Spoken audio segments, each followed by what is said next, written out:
The views and opinions expressed by tonight's guest and topic of discussion do not necessarily represent the official policy or position of Spaced Out Radio, Spaced Out Weekend, Spaced Out Radio Limited, its hosts, syndicated carriers, or anyone associated with this broadcast.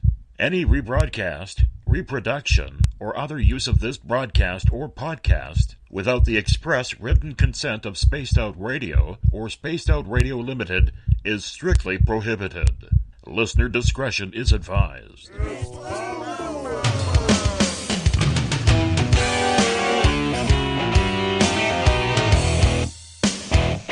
Bumblefoot.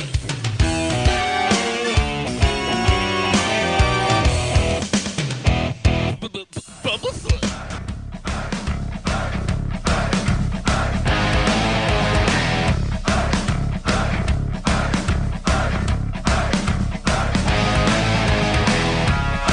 Are you experienced? Stop right there!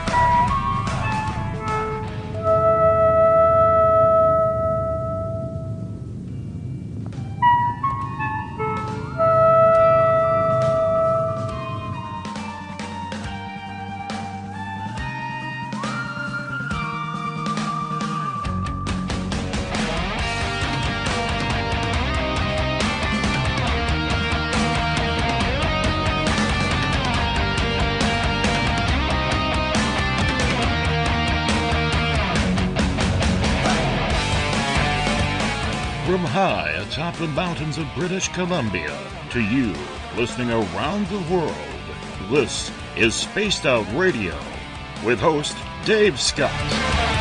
They let us play with all our toys. They let us think that we're big boys. They let us make a lot of noise, but women rule the world. They let us think we're Superman. You can follow us on our website, spacedoutradio.com, on iTunes and TuneIn. Follow Dave on Twitter at Spaced Out Radio, on Facebook at Spaced Out Radio Show, or on our YouTube channel, Spaced Out Radio Show. I try to act so cool, but you know I'm just a fool for you. For you. I will stop till I reach the top just to be there with you. Dave, oh Dave, are you playing with Bigfoot and aliens again? Dad, you gotta stop haunting the ghost. It's scaring them. All right, seriously, put down the pointy sticks. Oh, the deeper I fall. Okay! Game on! Game on! Game on!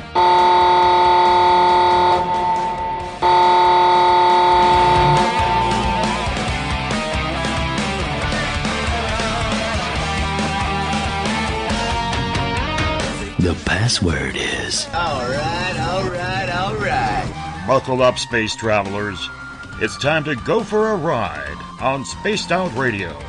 Mr. Bumblefoot, Dave is ready for liftoff.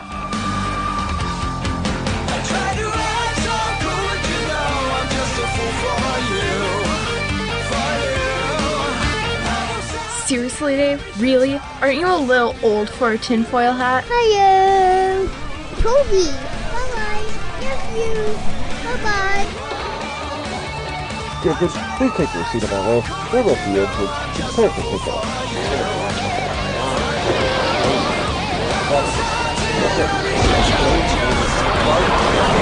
Start. 2, 1. Boost ignition and lift off. I'm such a lucky guy, 'cause after all this time, it's like the deeper I go, the deeper I fall. The deeper I go. Good evening and welcome to Spaced Out Radio tonight. I am your host, Dave Scott, and it's great to have you along for the ride on this Thursday, October 12th. Friday, October 13th. If you're on the East Coast or across the pond, hope you had a great day and night. We are live right here in the Great White North on top of the mountains of central British Columbia as we are with you 7 days a week. We welcome in everyone listening in on WQEE 99 Rock the Key down in Noonan, Georgia, home of The Walking Dead. We are live as well on the United Public Radio Network, 107.7 FM in New Orleans, and over 160 countries around the world. We are also live on KTLK, The Fringe FM, SpacedOutRadio.com, Spreaker, Renegade Talk Radio out of Las Vegas, the High Plains Talk Radio Network, and if you're listening in on Revolution Radio, remember the Double R Machine is a donation station financed by you, the valued listener. Head on over to freedomslips.com and donate today. Like our music, get your horns up for Mr. Ron Bumblefoot THAL, formerly of Guns N' Roses, currently of Art of Anarchy. Bumblefoot is the official music of Spaced Out Radio. Now, if you want to follow us on social media, you could do so on Twitter, at Spaced Out Radio. Give our Facebook page a like, Spaced Out Radio Show. On Instagram, follow me at Dave Scott, SOR. Subscribe to our YouTube channel, Spaced Out Radio Show. You can listen to us on iHeartRadio in the United States, TalkStream Live, tune us in on TuneIn, download and subscribe to our shows on iTunes. Our website is spacedoutradio.com. Now, if you want to take part in this show, you got to do me a favor. You got to sign into one of the chat rooms. You can either go on Revolution Radio, you could go on Spreaker, the UPRN chat room, or on Facebook, sign up with the SOR Space Travelers Club. Or if you are on Twitter, just use the hashtag Spaced Out Radio. I will connect with you live there during the show as well. If you head to our website for $5 a month, you can become a member of the SOR Space Travelers Club. You can also read the encounter online. Shop at our Spaced Out Radio store. Read up on my latest blog. If you've had an experience you can't explain, fill out an SOR Sightlines report. And you could also watch some great video footage from Tim Doyle from UFO Seekers and Leslie Mitchell Clark's Contact TV. Tonight's show is going to go in many different directions as Jeffrey Boyd Jr. from the Independent Research Society comes in to discuss everything between Antarctica and the pyramids of Egypt and the energy in between. One of the fun parts about life is that there are so many mysteries out there, and it's man's curiosity to try and figure out the answers to questions, answers we may never truly find, but still search in earnest. The power of technology has given mankind the ability to network and unite researchers worldwide that in years past would have never met. Each researcher on this planet has their own skill set, their own piece of the puzzle, so to speak. United, a global archetype forms a shift in the paradigm, and maybe we have not just entered but created the greatest time of discovery in our known history and discovered much more of our own true history. Jeffrey Boyd Jr. from Independent Research Society. How are you, my friend? You know me, I'm a little tired, but always going. I never stop. I'm on each one of these paths. When you're just following it, not listening to what you're supposed to find there, things can, turn a 180 on you. Absolutely. But, archaeology, that's what I tell people. You have to be able to understand physics to understand that. That's what the unified field theory is. But, I was thinking about what you said with the Research Society. The amount of data that we've traded back and forth, and we each share, like, I have a few pieces of the puzzle. We all shared, 2,200 people all have all of those pieces, and things start moving fast, like really fast, exponentially. Jeff, when people get into this type of field of research or study, there's always a story behind it. What led you down this path?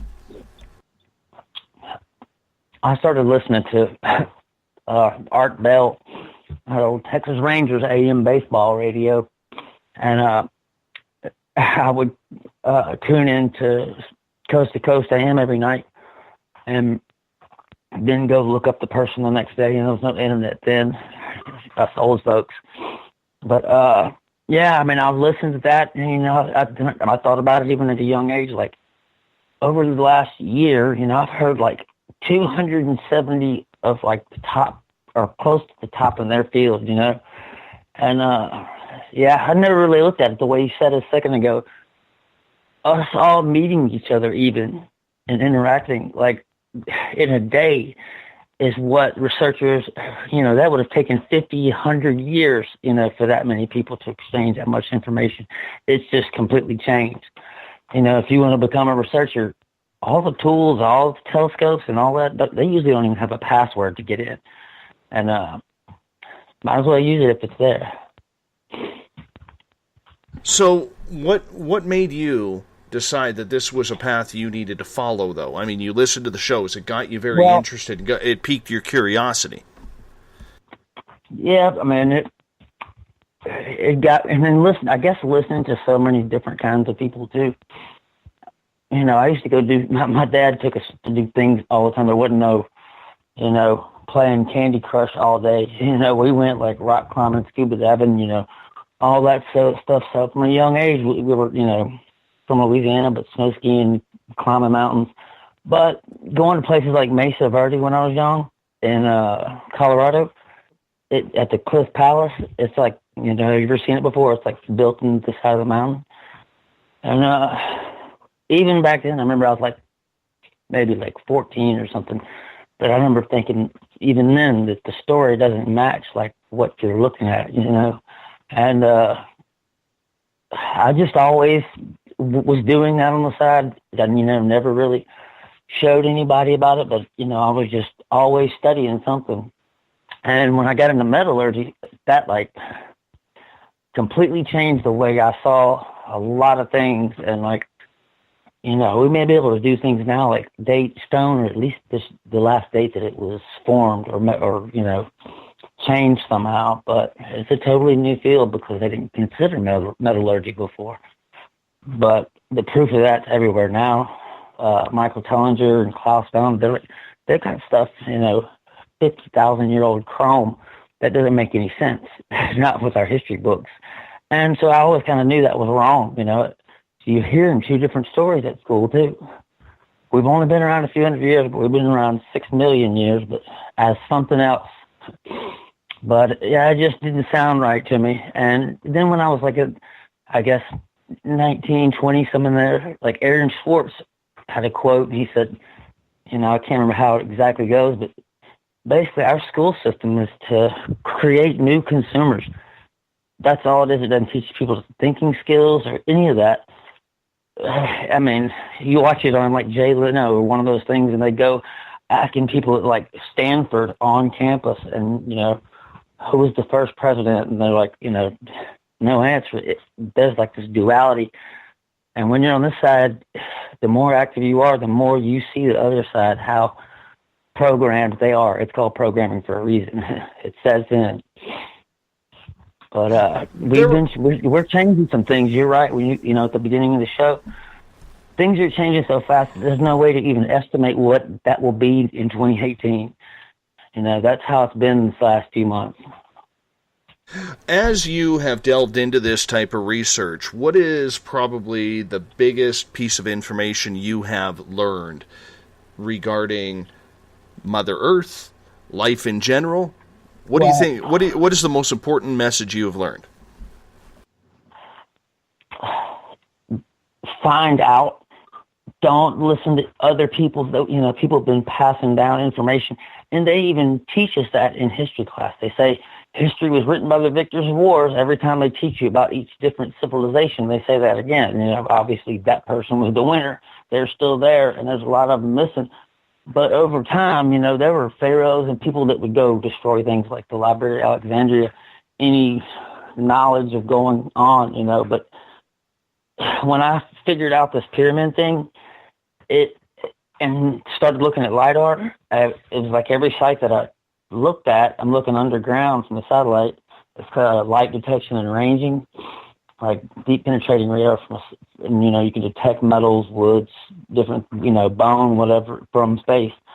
And every time we look somewhere, there's not like a search for civilizations, but the stuff we're seeing down there is not Kwanzaa huts. It's like, Mall of America looking stuff. Angkor Wat, when you add the yard to it that it sits on, the square around it, the thing looks like a motherboard of a computer. If, when you're not looking at the actual thing, just where everything is sitting. Then I looked and I said, Teotihuacan set up the same way, so are they. Is this a global known technology. They called all of them places of power, and over again, we proved that those things aren't mythology.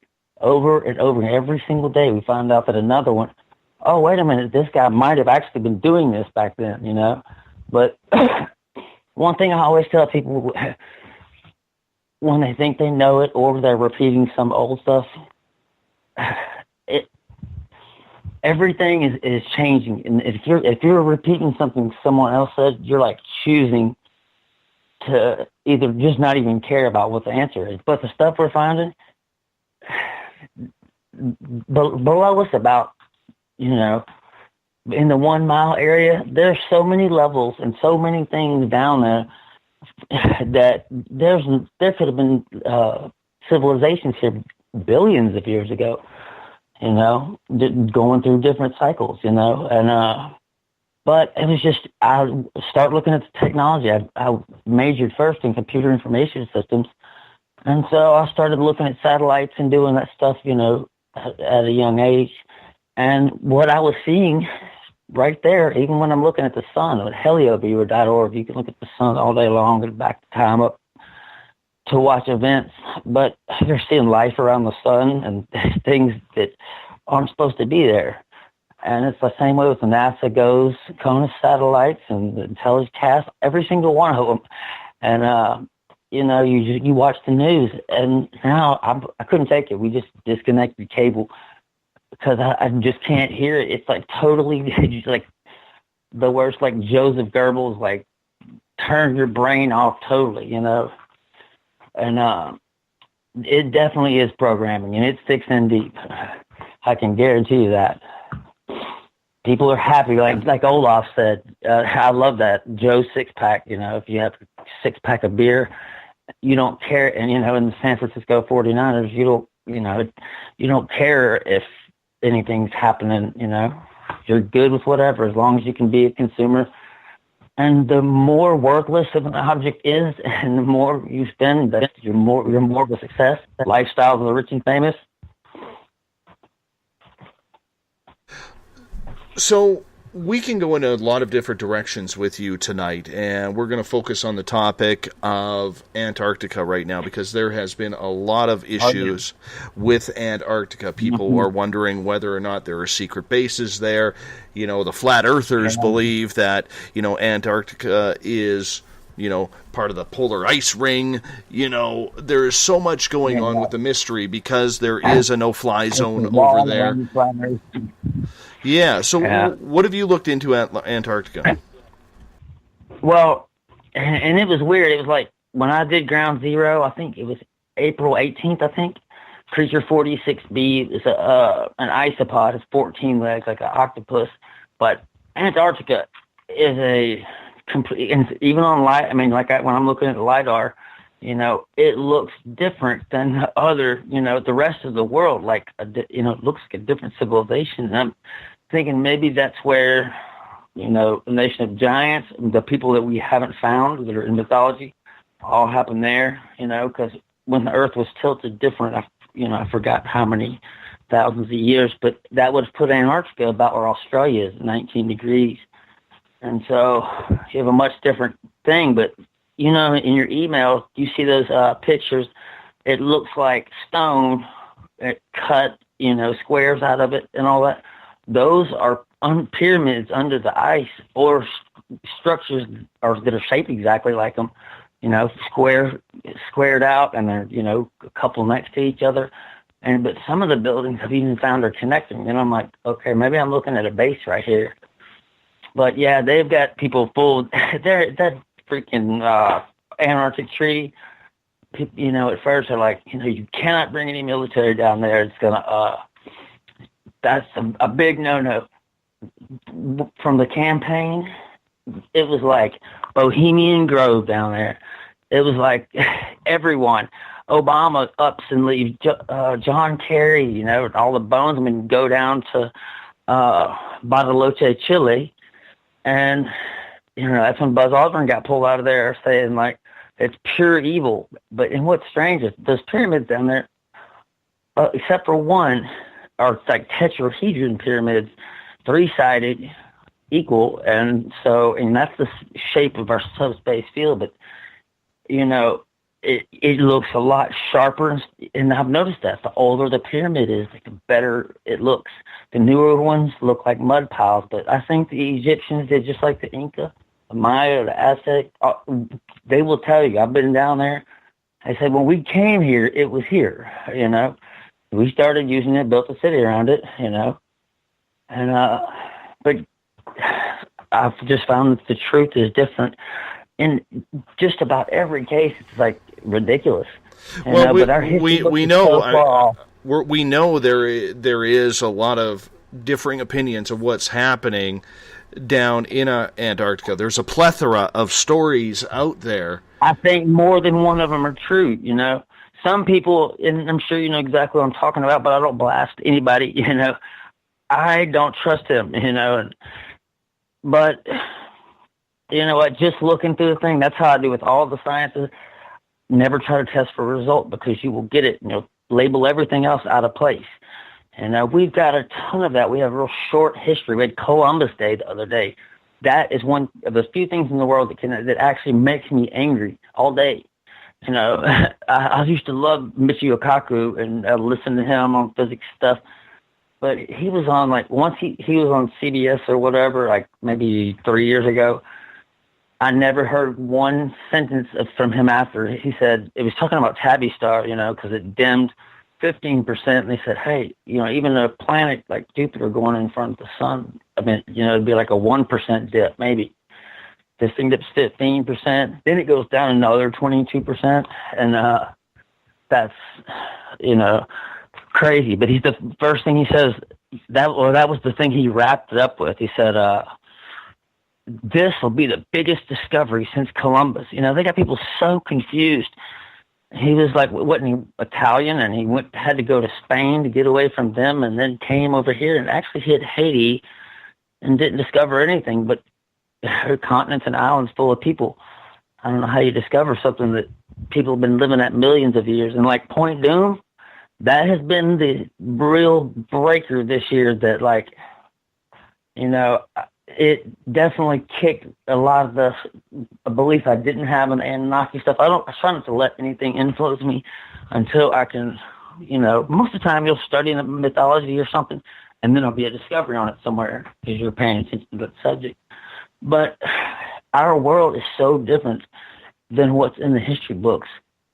And if people would just look at it, I think that's why we're here, is to observe the universe, the universe having a moment of consciousness. And we're supposed to be reaching our potential and then going further. And then the next generation is too, that's how things move ahead. But when you got so many people, just a mass of people, especially in the United States, more than anywhere, they are totally tuned out to the fact that the rest of the world is even there. It's weird. When you go to other countries, they think completely opposite that. They're like, most Americans don't think about, when you say the world, they don't really conceive of anything outside of here. I understand that, and I can appreciate that. I do want to correct you on one thing, though. That Buzz Aldrin, so-called, it's dangerous down there or something along that tweet never existed. Yeah, he said it was pure evil. Yeah, I heard that it was tweeted and then he untweeted it or something. So maybe it was on a logger or something. I don't know. But yeah, that was kind of one of those non-stories, because I'm sitting here watching on satellites and they don't say anything. What they do is they put a bunch of, I don't know if I'm supposed to be saying this, but it was very obvious to me. They have the Americans, the Russians, the Chinese, the countries that weren't in Afghanistan or Iraq or anywhere, but they have all these wounded soldiers. Hey, it's the wounded soldiers, and they're all on skis walking. I'm like, that is like Delta Force. There's the Spetsnaz. There's the Mossad in Israel. Every country is represented down there right now, like the UN. And I think they are finding the spectrum something way ancient, and that, because you can see on the satellites structures down there, like man-made metal structures. Like there's a black hangar. I mean, it looks like an airplane hangar. It's 270 feet wide, 90 meters, and it's wide and 90 tall. So it's like, you know, exactly 3 times as wide as it is tall. I'm safe it's probably intelligence, and it's probably us, you know, or maybe the Germans, because it looks like old iron. But there are cities, and like we find a thing that looks like a pyramid, and then when you look around it, you can see the little smaller pieces. But like a city without a pyramid, a newer one, just looking at the squares, take away everything, it looks completely different than the way they set their cities up back then.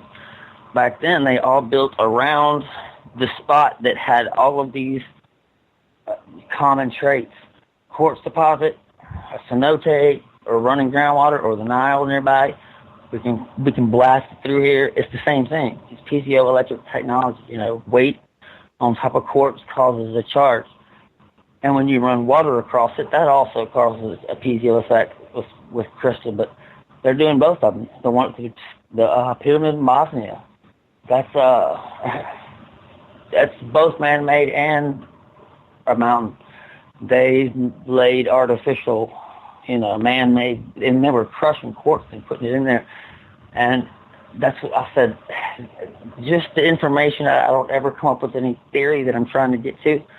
I'm like, everything is set up like an electrical system, and they can be 20,000 miles away from each other, and you can't tell which one is which. But just think this way, like piezoelectricity, I mean, we use it in watches and phones and everything else. But, and I think Tesla was recreating this technology, you know, and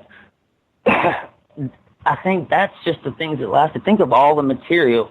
It's not going to last as long as a cement like that, you know, because at Giza, it's 10% baking soda, basically sodium carbonate, 10%, 30% water, and 60% just lime sand, you know. I think it was 2 different people at 2 different times, you know, our written 12,000 year history or whatever. Just, it doesn't fit anything in the earth. You know, you have to get artifacts now that you know were in a story, you know, not the other way around. It's all unknown stuff. Everything can't be out of place unless it's history that's out of place. So do you believe then that there are pyramids in Antarctica? And if so, how were they built? How were they built? How did they get there? Well, and thinking about you know what Cairo means? I can't remember. It's supposed to was a boy's name or something, but it means city of Mars. That's literally what Cairo means. And but I've seen statues on the rover. I was in the Mars Anomaly Research Society, but before I started the Independent Research Society, and we'd get the, you know, when the data dumps came in, we'd get the rover images, and now you have like 100 people, you know, flying through, you know, thousands and thousands of billion pixel images from the mass cam, but they were using us to erase stuff, you know. You could post stuff, you could have a 5-story house on there and a hotel next to it, and it wouldn't make it onto anything at all. And what you see when you just look up through technology, it's not what they're telling you. Don't let anybody tell you what reality is. You know, Antifa and all these people, there is nothing if you understand anything about life to be angry about. I realize that, but, you know, I have not seen any pictures of any, and I'm not trying to put you on the spot here, but I haven't seen any pictures of pyramids in Antarctica. Where are these pyramids located? If you got your computer open in front of you, just click into your mail and just search my name. I think there's only like 2 or 3 emails, maybe. 2, but if you type my name up there, and I sent all those images I took at, I don't know, they made an announcement that kind of got my attention that they had found a possible underground city. Whatever they're telling you, that means they just can't contain it because there's so many people down there. Like, I think it's called McMurdo Station. It just looks, it's like the United Nations. There's like, you know, 500 people that work there, and it looks like this high-tech something from Star Wars, you know, everything down there, because they are kind of in that condition, you know. But the whole continent's covered and stuff, and there's parts that showed that in the 1800s, the Perry Reef map was, I think, around 1600, and it showed Antarctica mostly free of ice, like ships going around it and them stopping places. But when you look, there's like some places there's stuff right under the ice, and some other things you can tell aren't their little research places. I mean, there are cities down there and stuff, and that's why I'm like, I never have to debate anybody, because I'll just look through the thing and I just send them the pictures. But just most people won't even look. Like I posted from FOIA, the CIA CREST database become available, 12 million pages on extraterrestrial info and all that. And people will not go into it. I posted in the Research Society wall, and that tells you something. I've seen it from every single person who's seen that post. That's not right, It's like, that means people aren't admitting it, but down deep, they're deathly afraid of the people in charge. But it is an economy system. I mean, even watching the Edison Tesla thing, I learned about that when I was young. I learned about Edison, but I already knew about Tesla. And then I found out about J.P. Morgan's challenge, and I keep running back to this thing, too, with Tesla at these different sites, because it's some test that he did in Colorado Springs, So you're seeing a technology being passed down, but I think it was, a piezoelectric charge. Like, okay, in Bosnia, they've been trying to figure out how there's a 13-foot wide beam, and if you take a drone and fly it up like 100 feet above the top of the mountain, the beam should be strongest at that point. But up at 100 or 200 feet above it, it gets like 300 times stronger. And the reason is because they're not shooting electricity out of the ground and up into the sky. They're charging the negative side up and the positive underground. All of them are on quartz with groundwater. So when you charge up the underneath, that like a battery being upside down, it's exposed the negative side there. It's pulling down the beam from the ionosphere.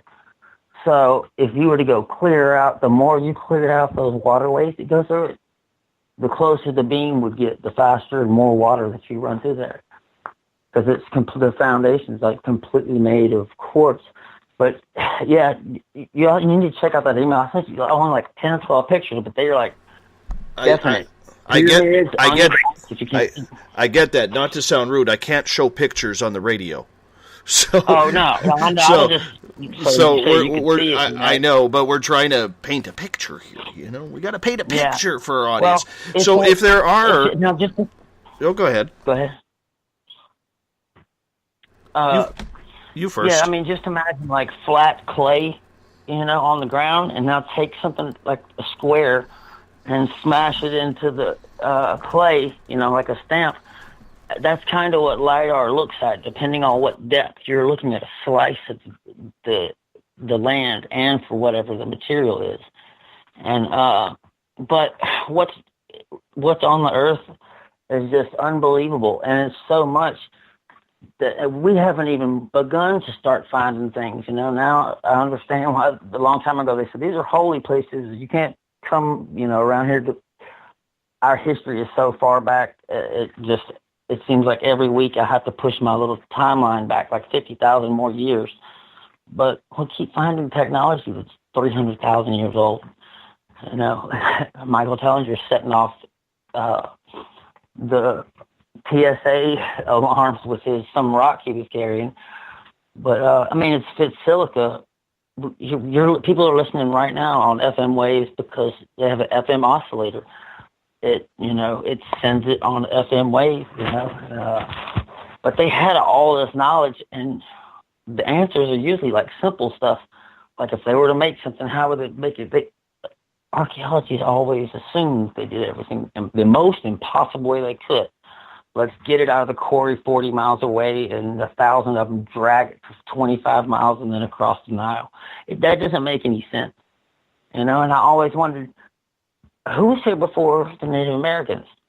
You know, I'm quarter Cherokee, and I thought nobody ever asked those kind of questions. So I kind of did like okay in school. I busted it hard to get through there. I didn't like the material, but I had a couple of really good teachers that, like Mr. THAL, now I was forgetting my American history teacher. He jumps up on the desk in the middle of a story, telling a war story or something.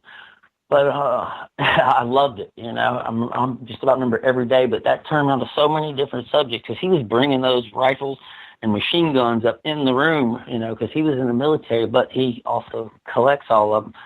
So, and I went back to school and education because I had no intentions of teaching in public school that stuff. I'm not going to teach stuff I know it's false.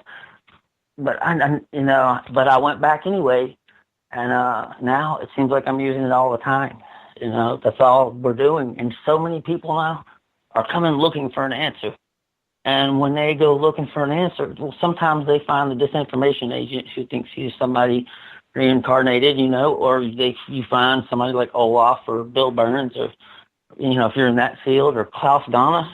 When I saw, I've studied a lot of different things, but when I saw the lecture with Klaus Donna, like in 2012, maybe, I think, I was already studying physics stuff just independently, just thinking of things. But when I heard Hidden History of Humanity, and he was showing all of those artifacts and saying, this thing's 40,000 years old, and it's a little Godzilla-looking thing, but it looks like it has a pregnant belly. They x-rayed it. It's a chromium ball bearing, and that's man-made, and somebody put it inside of a clay figure. The guy at the lab was like, is this a joke that you sent to me?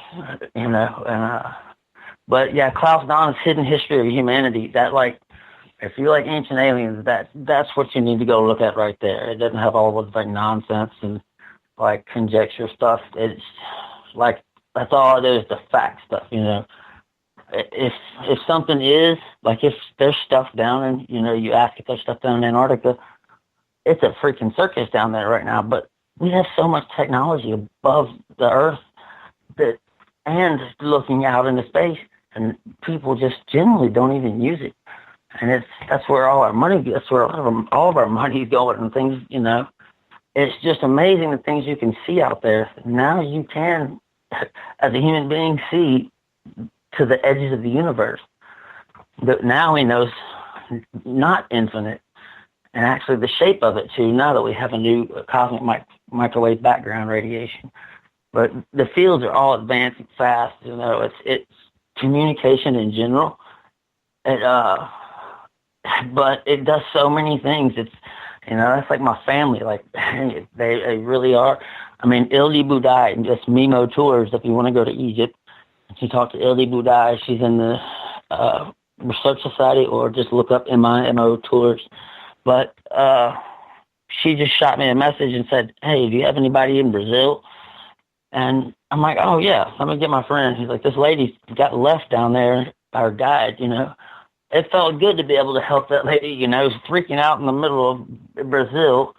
And we got to help her. I mean, that's like, change, the only way the world changes, everybody starts with themselves, and it's done.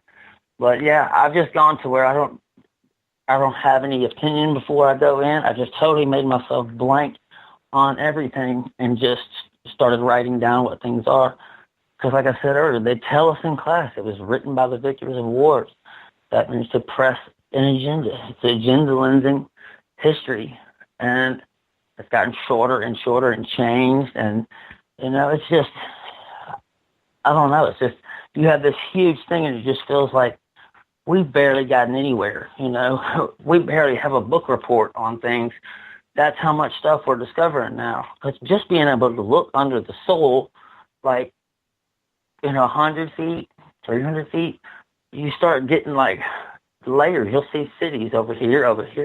And I'm thinking at that height, that they must have all been the same year, on different parts of a continent or whatever. But the technology is amazing now. And I don't know if you've heard of muon, but LiDAR and muon are changing things. It's like you have Hidden History of Humanity. And then he started going and getting LiDAR images, and we started answering where these things came from. And after I got trained as a metallurgist, that's whenever completely, every time Ancient Aliens came on, after that, I looked at all of it different. I'm like, that is not limestone, that was not drove across the desert, but that's a weird place. You have like places they don't really talk about, and they're really selective, like Zahi Hawass was. But like the Temple of Osiris, Ildy's my photographer too, and I've got pictures I've never seen once anywhere. I thought I'd seen everything in Egypt. But now they found with LiDAR a 3,000 room labyrinth. It's probably the one Herodotus was writing about in Greece. And but it's 3,000 rooms, 1,500 on each story, sitting right in front of one of the pyramids. But I was talking to Chase Tucker too.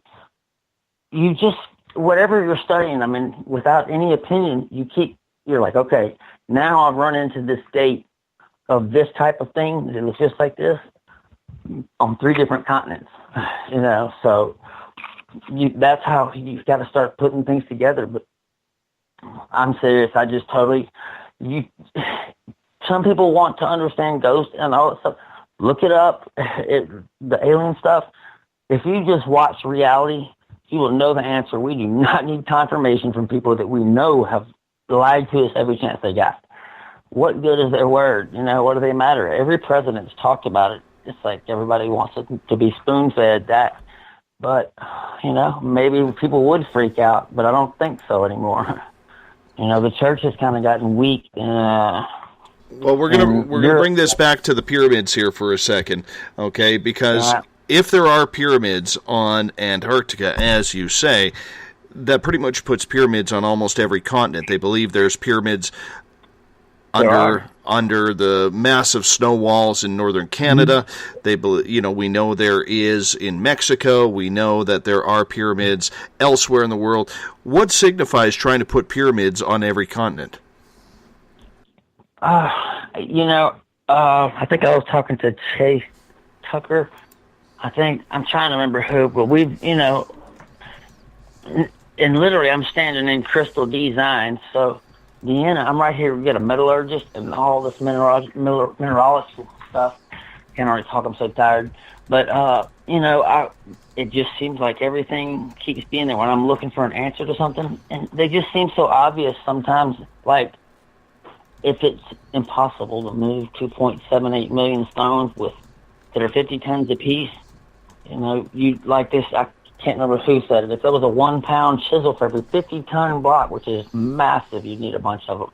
There should be at least 2.78 million pounds of copper laying around and in the pyramids. There's never been any found. But they did it a couple ways, like in the obelisk, and there's a stone and an obelisk in a huge one that cracked in the quarry. And that's what people always ask me, and I kind of laugh because I'm like, do you understand that's the opposite of what you're saying? It's just, there's a side to Egypt and to everywhere that humanity's shown. Like North America was At's land before then. And I mean, when you go back now, you're starting to see connections, people like, red-headed people or Kurgans down in South America. They were traveling. And the Egyptians even went down where Stephen and Evan Strong and Ildy are down in Australia. I think it's called the Carry-On. There's this wall that people have been stepping over for years. It's like a crack, and a deep crack in a big rock. And people just been walking over the crack. But when they went down inside of it, and this is another one of the things Klaus is working on with the LiDAR, there's Egyptian hieroglyphs. And even that there's an ibis footprint in the Ankh, which was Thal's signature. But these it tells a story of 2 brothers that came there, and one died, I think, by a snake bite, and then I think the other one died here too.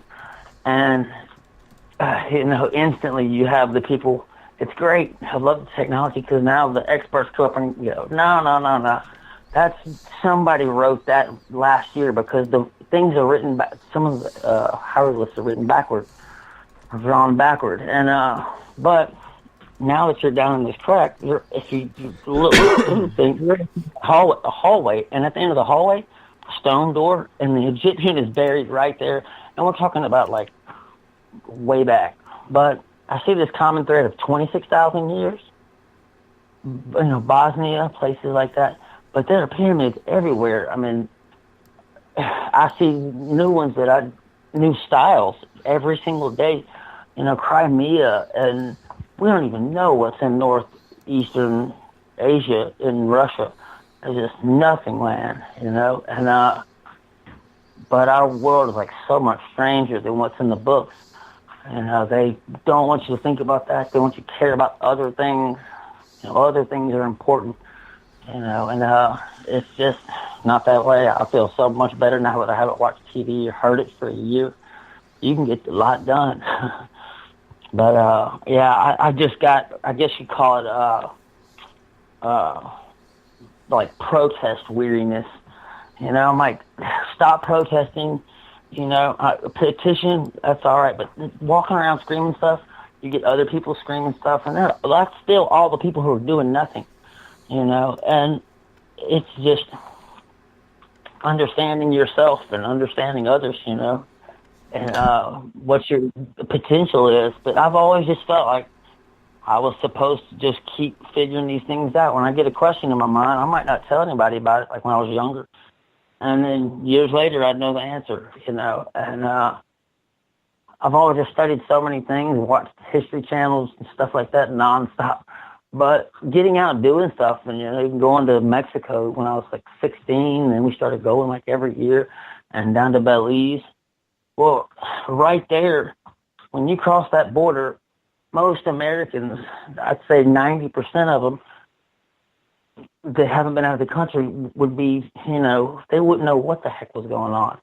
And the United States is a very set up like thing, People don't realize like how easy things are. Even if you live out in the countries, they build some stores right around you, But if you think about where I am right now, and like where Poverty Point, which is just east of me, it's set right on the right in the area of the Delta where the Mississippi runs all the way up to basically Canada, stops in Minnesota.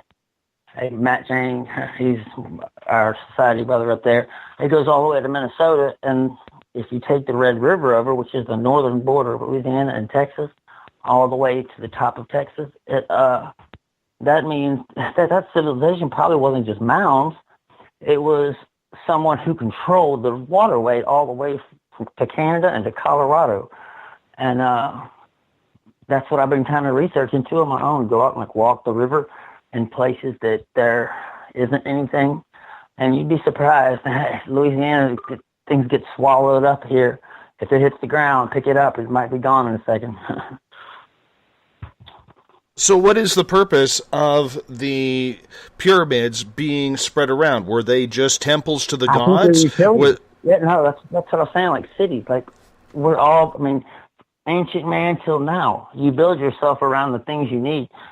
So when they did build a pyramid on top of water and built their civilization around that, even the things on the walls like at Dendera, Abydos, it looks like Tesla's shop in the hieroglyphs, but you go far away from there and you'll find it too.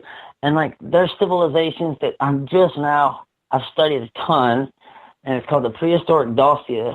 Karen Christine Patrick, she's on Aquarian Radio. They got it translated from Romanian, and or whatever it was in before. But it tells about the story. The stuff they're talking about are the gods of Greece and Rome. It was just previous to Greek and Roman times, and so you find that, and you find another group past them, and it just looked. There was, if not one, many regenesis and extinction level events, and people don't think that can happen to us, but there's pieces of knowledge that can get you killed if you do not know them, and so many of those things we aren't taught, You know, if something was going to hit us in space, if it's not visible, they're not going to tell us. We're going to have to know ourselves. But, you know, just like I said about Aaron Swartz's quote, once I saw there was something I could do about it, I didn't see any way not to. No matter what job I was working at, it was extra motivation, too. I put all this time into chemistry and, you know, and less learning it on my own and then going back to school. You know, it was just, once I became a metallurgist, it was like I understood the structure of things. But then you can see places like Kumapunku. You notice how flat gray their stones are. Think about their jigsaw walls, and even backing up looking at Tiwanaku. That flat gray color is the color that comes first whenever you melt something down, because the soft carbons are burned first. And you see it everywhere, and you can find charred stuff. And I'm like, if I was going to need to make an AFD furnace like out in the middle of out here, you know, were they doing that, or were they taking all their stones they built Tiwanaku with from 50 miles away across the river and up into the Andes Mountains to build some wall like that? And people think that it looks ancient or kind of stupid, you know, like primitive people. But our houses are built with bricks that are, you know, perforated, and you've got wood and sheetrock, which is just powder between paper, you know, and it's a technology and it's worldwide. That's why you see it. And that's where I'm at right now.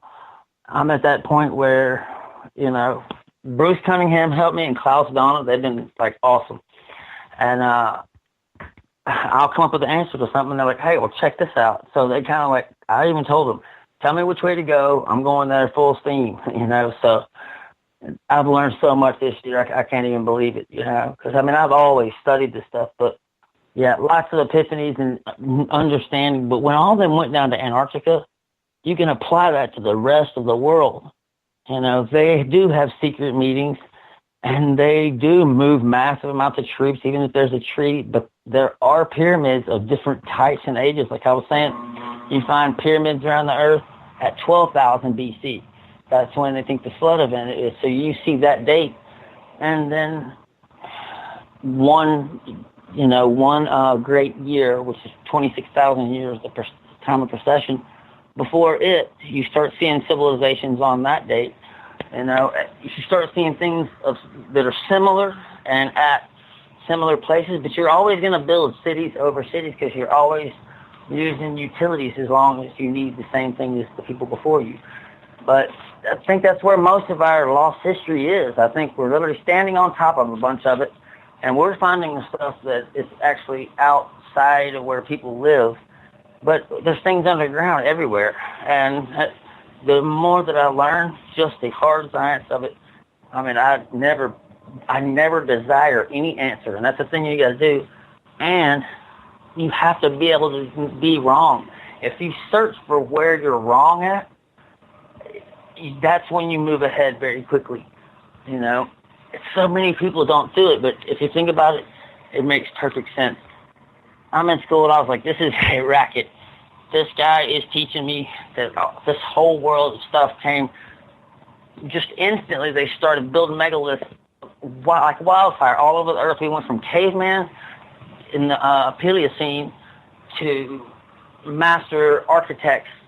But it's just like today when you have a car or whatever, you have the same technology, and as you go around the world, I've used this example on so many radio shows. Right now, there's some guy eating a bowl of cereal, listening to a radio show while he's watching TV with a Nike shirt on, you know, drinking a Coke. It's worldwide. If you're going to make assumptions, which aren't good, unless you're just using them to guide and you be true with it. If you don't find, that's why I tell people, if I tell you the answer to something, there really is no arguing, because I'm just trying to keep to that because it served me well. You know, because when you start looking at agendas and things like that, our textbooks are horrible. I mean, it's just, it just doesn't make sense. You know, it's like we have the first 3 pages of a 500-page book, and I want to know the rest. You know, but now it's just been like, once I worked as a metallurgist, I saw things differently, and Bruce started, I remember he sent me like 50 pictures in a row of all these archaeology sites. This is about a year and a half ago, right when I met him, and he owns Ancient Mysteries International.net magazine, and through the Advanced Archaeology Symposium last year in the Philippines. But it's everywhere. Now think about Indonesia. There was a peninsula right there that was, it was massive. It was like the size of Brazil right there. And those Sundanese people, you don't even hear of them in any history unless you're in Indonesia, but you'll see, like, I was talking to Omar from Watchers Live about this. I'm sorry, I'm in a little technical issue here. That's all right. I'm going to get you to hold on. We are going to step out for our first break of the night here anyways on Spaced Out Radio. Jeffrey Boyd Jr. from Independent Research Society is here with us tonight. And we are talking about ancient mysteries from pyramids to Antarctica. Wherever this may go, seems like it's going in a lot of directions. And we're going to try and find out what is going on right after this on Spaced Out Radio as we come to our first commercial break of the night. While you're waiting, tomorrow night, Will Farrar will be our guest for the first 2 hours as we will talk about Mars tomorrow night. See what's happening on the big red planet. You're listening to Spaced Out Radio. I am your host, Dave Scott. We'll be back right after this. 365 days a year, we're in the field, investigating UFO sightings, talking to alien abductees, and visiting secret military locations like Area 51. We're UFO Seekers, official partner of Spaced Out Radio. Follow our daily search for the truth at ufoseekers.com or like us on social media. Catch us on Spaced Out Radio every third Monday of the month as we discuss Area 51, UFOs, and more. And also, don't forget to subscribe to us on YouTube.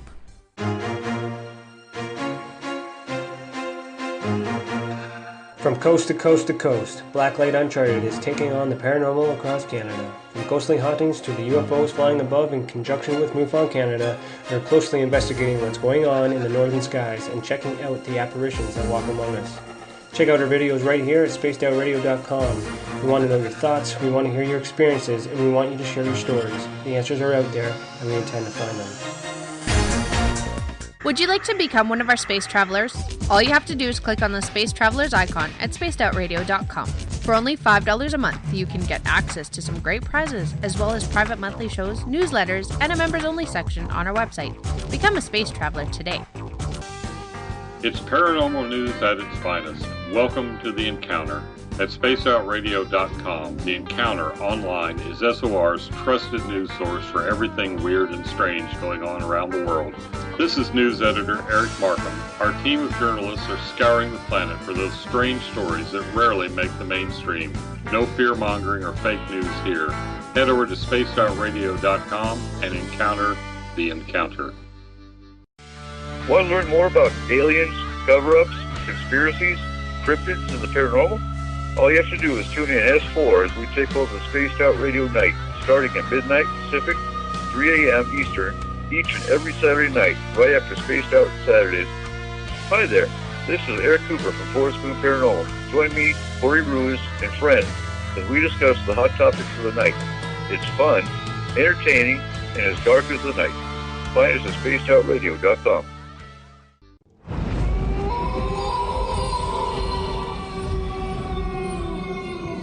Hey, this is Canadian Paranormal Investigator Mike Moore. The third Wednesday of every month, I'll be teaming up with Dave Scott to bring you Ghosts of the Great White North. Each month, we will bring on guests from across Canada to discuss their ghostly encounters. Canada is a paranormal hotbed with stories you've never heard, so we're going to bring them to you. So get comfy on your Chesterfield, grab a donut, and join us, eh?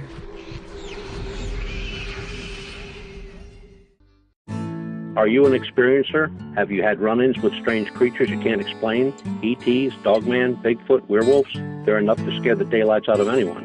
Hi there, I'm Butch Witkowski from your 4 Cop. And on the last Monday of every month, you can listen to me and the host, Dave Scott, talk about the weird and the strange being reported on Spaced Out Radio. I'm going to bring my investigations and sources, you bring your experiences, and we'll figure out the rest together. Strange Days on Spaced Out Radio. Come tune us in at spacedoutradio.com. Want a place to share your experiences without feeling judged? We have the place for you. If you've experienced sightings or contact with ETs, ghosts, cryptids, or UFOs, and you'd like someone to confidentially look into the matter, just fill out an SOR Sightlines report. Our goal is to help you get the answers you need to the experiences you've had with our professional team of researchers. Your information stays 100% confidential. The SOR Sightlines report. Fill out your experience today only at spacedoutradio.com. Psychic Sundays, spiritual communication, ET contact, Sasquatch in your backyard. We will have it all on Cosmic Passport with me, Elizabeth Anglin. Each Sunday, starting at 9 p.m. Pacific, midnight Eastern, at spacedoutradio.com, I will take you on a journey of enlightenment. The goal is learning from the soul on out. We'd love it if you joined our experience, Cosmic Passport, heard Sundays at spacedoutradio.com. Are you interested in advertising on Spaced Out Radio? Head to our website at spacedoutradio.com and click on our advertising tab. There, you will find an assortment of ways you can get your product out there with us, from radio commercials to banners and social media. Have a product you like our hosts to endorse? We can do that too. Visit spacedoutradio.com for more details. From British Columbia to Northern California, Pacific North Weird has Cascadia covered. Check out our feature videos at spacedoutradio.com, where I, Vincent Zunza, and my super sleuth partner Alexandra Sullivan track down the weird and strange stories from around the Pacific Northwest, from Bigfoot to Mel's Hole and everything in between. This is what makes life exciting. So why report the normal when we can report the Pacific North Weird right here at spacedoutradio.com. Don't have time to listen to Spaced Out Radio live? Wherever you are, the car, the office, the shower, or even if you're traveling, we're right here for you. Each Spaced Out Radio show can be found on iTunes, TuneIn, and on our YouTube channel, Spaced Out Radio Show. It's the perfect way for you to catch up on our shows. For more information, just head over to our website, spacedoutradio.com, and tune in to us today.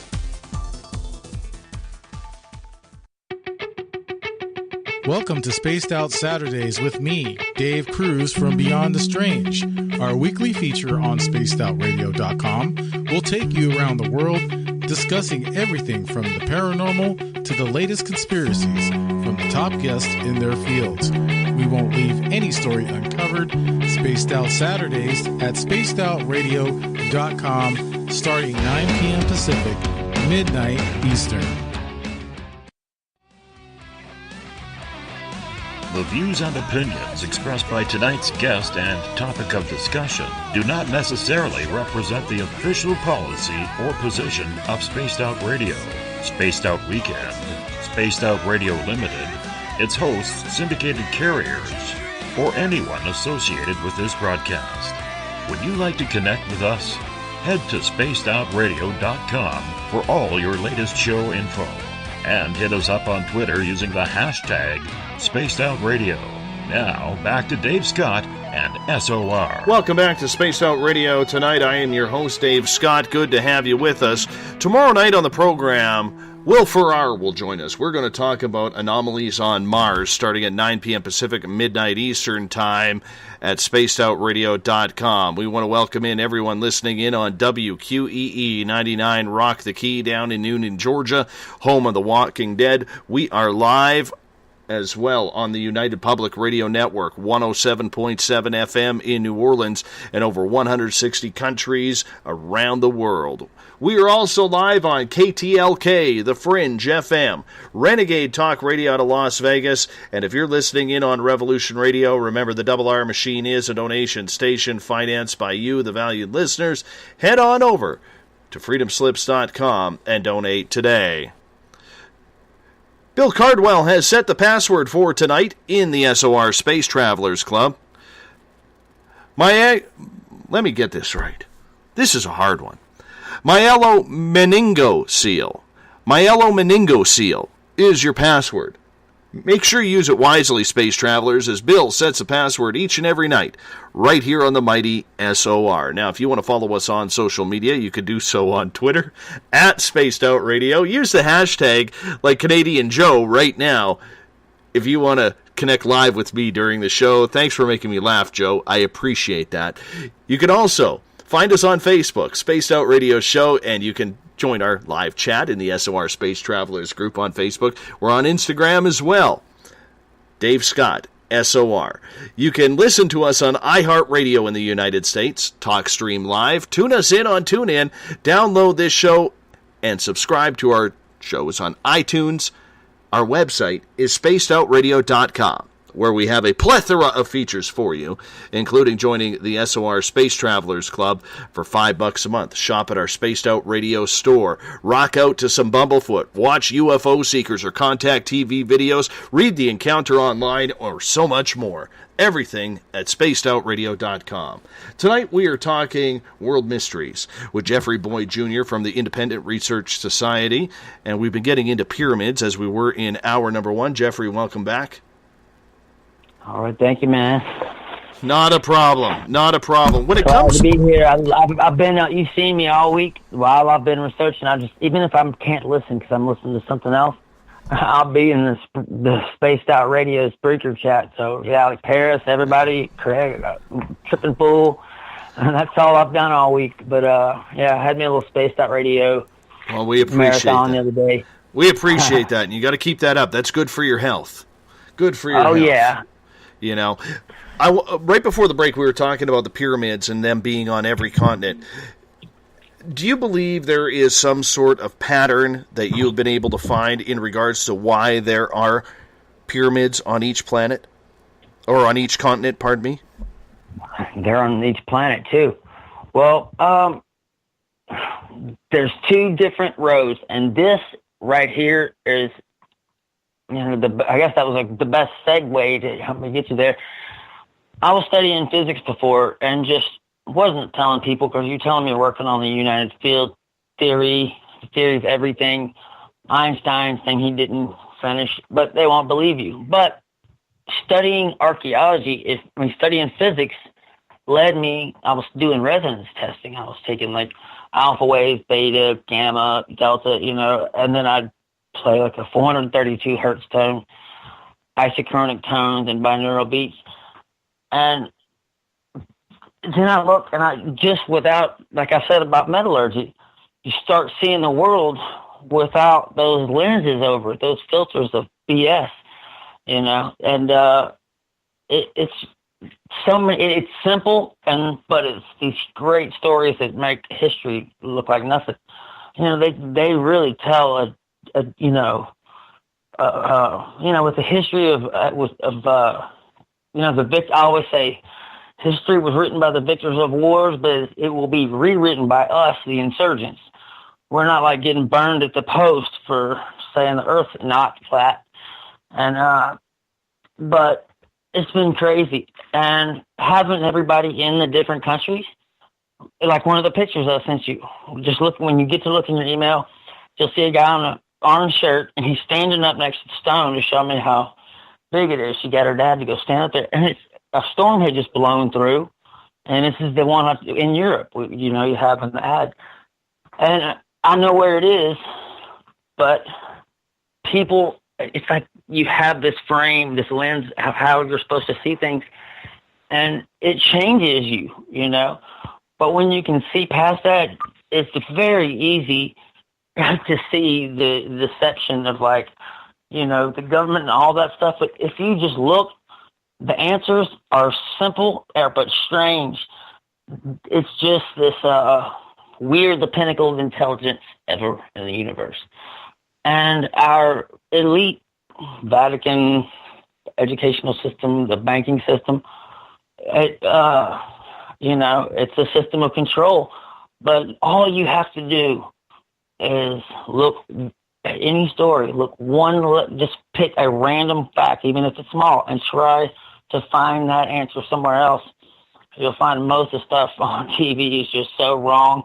And, you know, we've had a flight school, and in Shreveport, downtown, me and my dad, and flying over like the Red River, you never realize until you get up in the air.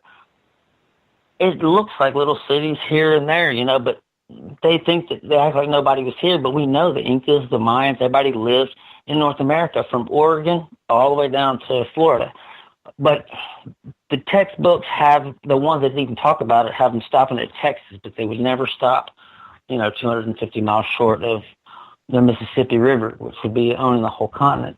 But it looks like civilizations built over civilizations, and it just telescopes back.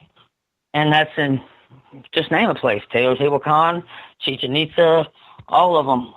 And you're finding the same story. And, when I was studying resonance, and, I studied morphogenetic resonance fields. That's Rupert Sheldrake. That will open your eyes, because I was studying, and I still am, the mass and the way matter acts. We've only got 3.9%, 3.8% of the Earth. Of all matter in the universe is made of atoms. The rest of everything else is a completely different structured molecule, and it's just, I forgot the quote, you start seeing the world through chinks in your cave. But if you just come in the Independent Research Society, you can sit there for 5 minutes, somebody put up a pyramid, and you'll have like 20 people from 20 different countries put up pyramids in their, in their cities. And so many unknowns, and like the out-of-place artifacts that are everywhere. You have this story, and then everything else is out of place. But we're changing things. But when you start looking for technology, that's how I even did any of it. Because I was doing, I would write down what effects like a 432 or 526 hertz beta wave would do to you. And, just I would put like I'd write down repeatable effects. Well, I started going into archaeology books, videos, shows to find scientific data, numbers, references to a certain wave or certain frequency, and you start seeing them, like Temple at Abydos in Egypt. You start seeing the same thing like now, Nike shirts or whatever everybody's wearing, and there were global civilizations. It was not just caveman to, Egypt instantly. It's the story is so much older. Have you seen those stone rings in South Africa? Michael Tellinger's? I have not. No. At first, they thought there were like 2,000 known stone circles. They didn't know if they held them for cattle when they were camping and then walking with the cattle. But then they found, they're like, wow, now we found 20,000 of them in South Africa. Well, just recently they scanned the continent, and there's like something, some astronomical number of stone circles and, pyramids. The pyramids of Sudan, almost nobody even thinks about those. And Petra, Jordan, that was that place in Indiana Jones in The Last Crusade, that building that's built, like cut into the rock. But these places are just amazing. And I said, I'm going to do whatever it takes to, so I can travel the world and keep doing this. It has been a ride for sure. Sometimes I didn't feel like I was driving, but when you just lead to wherever the data goes, literally it is all over the planet, but it's the same thing. It's just, I've totally disregarded if you look at a piece of paper and you're talking about the American history, if you know that a data source is fouled, well, you cannot use that as any referenceable information if it's from a fouled source. Well, everything we have is a fouled source. It's nuts. It's like we don't want anyone to know that there were people who were more advanced than us. But if they knew that, I don't think there would be as many people demonstrating and acting all crazy if they actually understood more about our world. If you put everybody in the entire planet take out the space between the electrons and the nucleus, and you can fit all 7 billion of us in a pea. So a thought or action, the more I learn, the crazier it gets. Like Klaus Donner's book says, digging for more, answers and digging for more questions. That's how it goes. You find one answer, but it opens the door to something else. And I just started following those, finding civilizations like in Romania and the Kurgan in Mount Shoria, Kazakhstan. And I'm hoping I can go see it all now. I'm working on it now. I'm going to be gone, sometime in the next few months. But, and then Indonesia with Bruce and them in this next summer. But, yeah, it's almost nonstop with the research thing, because, like, I peek at it in the morning and I see something, but it's always people posting something like an out-of-place artifact or some crazy thing that somebody dug up somewhere. Those things used to be ignored, but the truth is the stuff underneath us, just remember this, we understand more of the ancient world globally, on every continent, in every culture. We understand history better and all of the things in it as our technology advances. Well, that just keeps telling you over and over that once we advance, we're catching up with them. We're not recognizing what things are. But like the stones at Carthage, well, if you measure a wave rippling across a pond, if you threw a rock into the water, that's the distance those stones are staggered. Like they get closer, farther apart at that rate. And they left all this information for us. But most people just do not think all the material your house is made of now, all those things will be way, way gone to absolutely nothing in 500,000 years. So what was back then, the only way to make it stay here is basically a pyramid. It's the strongest structure. And see, and that's where physics meets archaeology and geology. Because I look at it and go, okay, this guy's an expert. He's a geologist. But he says every stone that we see is 6 billion years old because it's the age of the planet. We can't date stone. I'm like, that's all I ever hear from archaeologists. But I'm working at Komatsu and learning to be a metallurgist.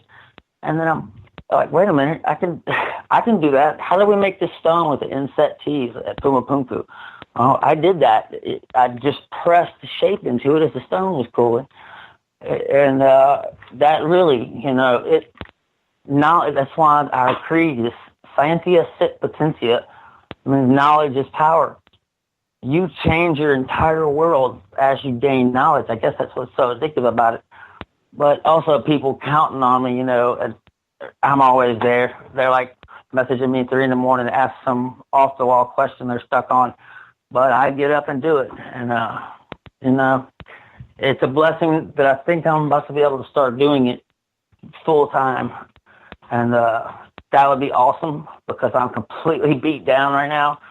And it has been a wild ride these past few months. The information that's coming out, there's been this smoke cloud. You've seen a bunch of BS that's come out that were hoaxes. They were pretty elaborate this year. And it just seems like weird. Why would anybody even think of that? I'm pretty empathic, and I'm sitting there. Somebody said, oh, these are all world-renowned archaeologists. And I'm sitting there watching the video, and I'm like, that guy right there, I know for a fact, is University of Mexico in Mexico City. Jaime Musan, won't even look at the camera. I'm like, something's wrong here. But the guy comes on there and says, I was very happy whenever I saw that the skin was pasty and white, because that's what mummies look like here. They just told you that mummies look like that there at that age, at that hydration over those years. But every other mummy looks like a catcher's mitt. Brown leather skin. Let me ask you a question here then. Because what I believe in the pyramids is that they were, temples, so to speak, for the kings, the queens, or royalty, the pharaohs, to have something to move on with. But do you believe there is something more, maybe energetically, to connect all the pyramids in the world? Okay. He's actually in a society now. See, he's from Holland, but he lives in New Mexico. And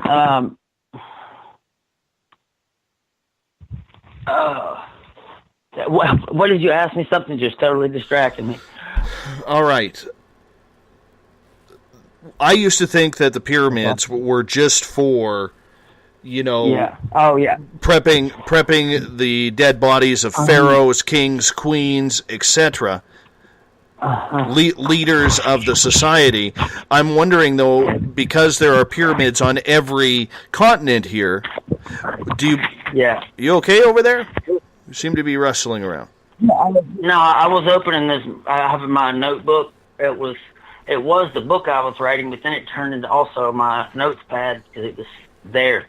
But stuff I have on the pyramids, I've drawn their designs out correctly, and yeah, I mean, the common angles of things and different types of pyramids, and the Mayan religion, they called it a religion, and it happens over and over and over. It's religion or it's mythology, it's BS, and you find out that it's not. But in pyramid technology, we're listening, people listen to FM oscillator. They figured that out. It's quartz crystal, but that was a different technology back then. And if all these sites, if you went in there and cleared it out, I think that they were automated power plants. Because for one, you have the King's Chamber, I believe is 16 hertz it resonates at. Or 8. Yeah, and that's just above the Schumann resonance. That's like a deep man's voice. And then the Queen's Chamber is at 16 hertz. And around the roof, the biggest from the Queen, it has a ring of sodium carbonate, natron salt. And when I was in elementary school, 5th grade, I did a science project to split water up into hydrogen and oxygen, electrohydrolysis. But think about the years in it. When you just look at the data without wanting any answer, for the amount of time it would take for the Nile to get all the way over there, because they're not going to build that far away from the second biggest river in the world. And so you have that helping you with the timeline. And that's why I think this metallurgical research can go somewhere, because I'm looking at 200 different points whenever you run a mass spectrometer on something. And we got one done last year on the pyramid, but I was lucky. I had never heard what the previous answer was to it. I always just kind of considered it BS, and I always just kind of felt like there's no way to know that that's right. And history is just wrong. I mean, it really is. Other than political events that are written down in history and disasters, our history is looking like it's 99% unknown, and what we are seeing below our feet is also the way in heaven. We're sitting in a sea of life and everything moving in relation to each other, everything clicking in the system. You have pyramids all over the globe, just like you have power stations today all over the globe. But the difference in us and the ancients is we do things like build a nuclear bomb to boil water, because that's all a nuclear plant is. Well, if we have a Carrington event, we're gone. 400 Fukushimas at once. But you got people out there shooting each other over global warming, But it's so easy to find the answers to so many things. And everybody, it was just, I thought there were going to be people to be competitive and have their theories and their books, and everything. People would oppose each other, and pretty much they generally did. And well, more than they do now, but it has multiplied so much. I mean, it's just, there's so much data on every place in the world right now that's what I'm trying to do, is just catch up, just pick one place at a time. Because there's new technologies coming, like muon. A muon is a weak particle. It's a cosmic ray, basically. Well, now the thing, you get your leg x-rayed. If you break your leg, they put that plate under you and then x-ray you. Well, you just put those plates at the lowest part of the pyramid and get cosmic rays rain down, and you get a high-definition 3D view of it. And the first thing I think about is point doom. I went and found, they have a new technology called bluefin sonar, a new version of it now, to where you have this high-definition visual of what's on the ground. And I saw where a ship had gone past all the research vessels. They write down and post everything they're doing, because these are millions and millions of dollars of research. But Point Doom is crazy. You're looking a half mile into it in this picture, and I didn't think, like Jimmy Church or whoever was still trying to find the place or to look in the front door. That's all I did, is just know where to look for the answer. And I don't know, I've always just had a different way of doing things. That's kind of the first thing I think about. Like, you want to see the inside of it. Well, what takes pictures that we'd be able to see? Well, research vessels, the weather place, the local universities. And now everything's connected. So you can click on one side of the screen and be viewing the sun live right now. And on the other screen, you're talking to somebody in Russia. And now we have linked it together so much. One person like Willem Whitweaven, he knew the different chambers, resonance, and all that. He has a theory that they were using sound to break water, because sound and electricity are the only two things that can break water. But now, if you have the Nile right there, but it was coming through the Giza Plateau then, and that would send water down the vents to collect in the bottom room. Well, you've seen water go up a pipe that is being pushed out from the other side, but with the Nile coming through there, think about 2.78 houses, basically, that aren't hollow inside. They're like stone. And when you put weight on, like cigarette lighters and a bunch of things, you put weight on it, you get electricity. But worldwide, we've lost the history, or a new victor comes in and we killed them and somebody's going to eventually come get us. It makes history shorter and shorter and shorter, just like in Egypt. Well, you've got this one place that was built, and then his grandson comes and chisels his name out and changes the date and says he did it. And I see two very clear, different people aimed across a lot of time between them. And I just think that I just call it Civilization X, because it's kind of like we are now. I talk to people every single day, just in one little room, from Australia, from this place. It's a global technology, but it's so simple. It's almost like we're the only ones that don't have the knowledge of what the Earth is and how it works. And people kind of automatically assume, okay, well, why even try to find a new form of electricity? But if you were teaching, if you were passing down any information from age to age and spreading out through countries, is the pyramid, and they almost leave their signature in it. And you can tell that, like, the shape of our subspace field is a star tetrahedron. We used to think it was a sphere, that all matter kind of, imagine like a Merkaba or Star David, and things are attracted to that. That's what it's really, that's what the gravity is shaped like inside. But we're starting to understand those things now, but then we see that, and we're like, okay, I just learned that the subspace field is a tetrahedron. How come the symbol of Osiris in Egypt gets found, and it is the flower of life, the 64 circles? That's the design for the 64 star tetrahedron. And that means they knew that's what's called the nature of our being, the material of our construct. The Bible said, the original said, in the beginning was, I think it was the Logos. And Logos is like the code or the math, the structure. You put a structure was put out there, and mass is put into it. And that's just like snowflakes coming down, and they're going to freeze to the state of nothing. Jeff, we are losing you here. We cannot. Okay, I'm going to play it. We missed about the last 20 seconds. How's this? A little bit better, for sure. Okay. All right, where are we at? Yeah.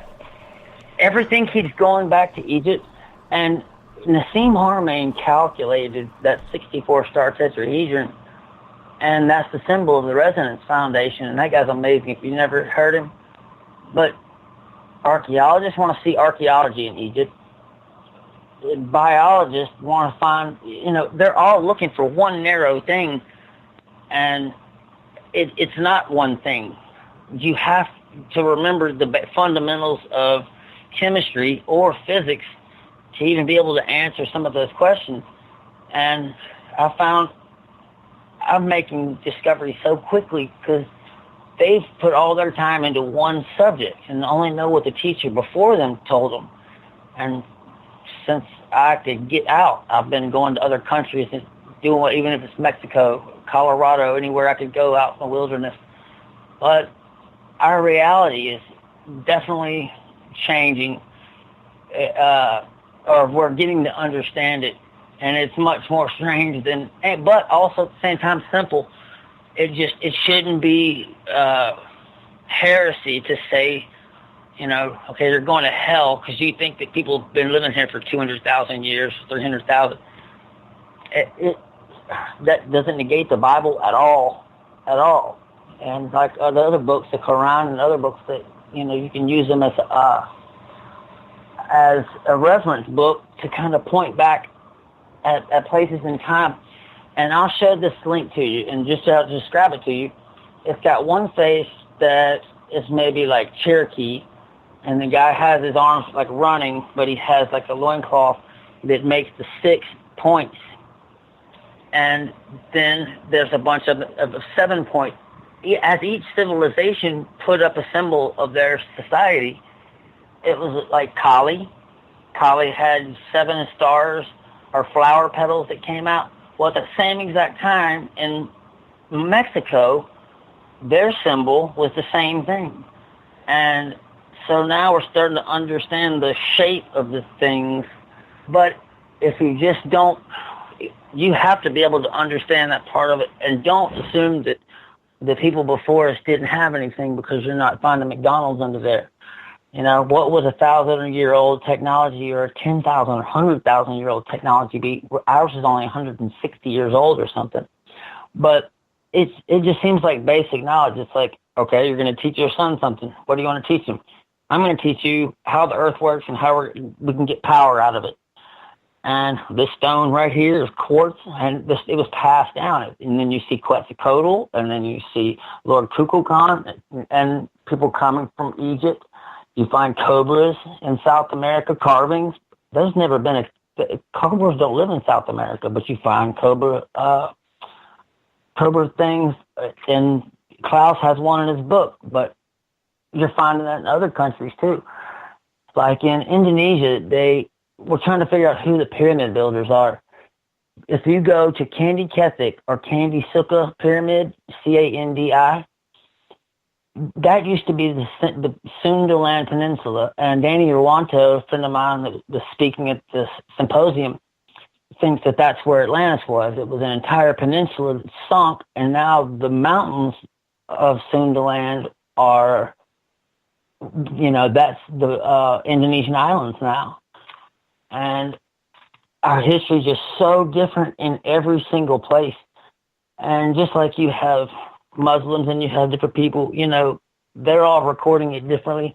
But now I think we've hit a time to where there is the facts, and people either they don't want to do it, or they're totally hyped about it.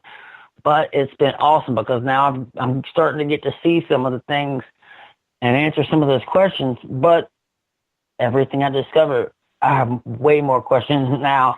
But now I can't look at the earth without seeing this net around the whole thing, like you have wireframe on a computer-aided design. I see the Earth as layers, and other civilizations, that's just what the Earth is made of. Our crust is full of it, and the Smithsonian's been hiding as many giant bones as fast as they can for years.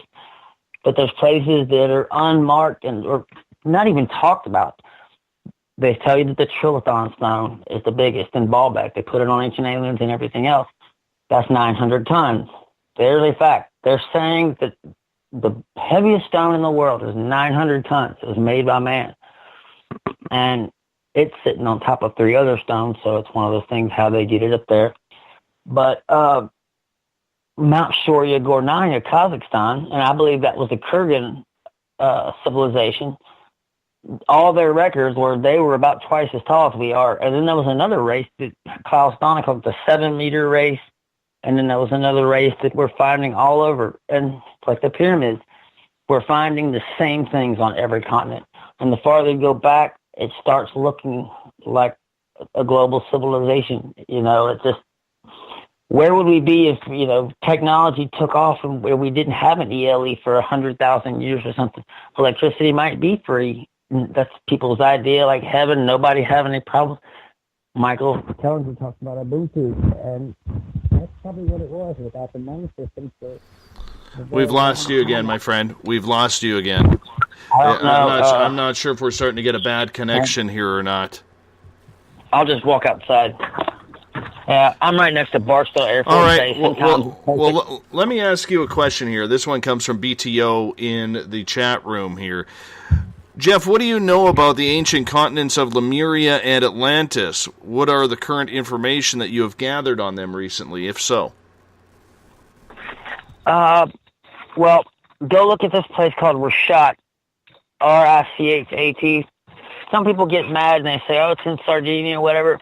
Like, I don't care where it's at. And for one, I don't even think the word Atlantis, I don't think it's that important, because what they're trying to find is this ancient high-tech civilization, and it's okay to find Atlantis, but don't look for anything named anything else. Well, it has some people running on goose chase, but Atlantis means daughter of Atlas. So it might have been a city in a country called Atlas. But, you go back, the further you go back, the better the conditions were, the closer we got to now. It was this devolving, and it totally appears, and the thing's frozen under 12,000 feet of ice and stuff like that down in Antarctica. It's technology, and the government does know about it. Like, think about a star tetrahedron. You have one pyramid standing up, and I'm still trying to figure out, I'm sure I don't know everything about the pyramids, but that technology, I understand how it works now. If you just take away the possibility, most people have never even considered it. You can't say that, or you can't think that way. If I look at something, I'm like, okay, like you said, it was built for the royals. They have their sacred temple, but you're partially right. Usually if you go with your gut, you will, and you'll start getting better. The Sphinx was actually where the temple was. The people in the 1920s and the 1930s, that's when most of these pyramids started really getting dug up. There was no entrances. And all of these stones, it's built like one of those hydroelectric, it's called pyramid hydroelectrolysis. If the Nile was running through the pyramids, and I really think we can get it working again, and Bosnia.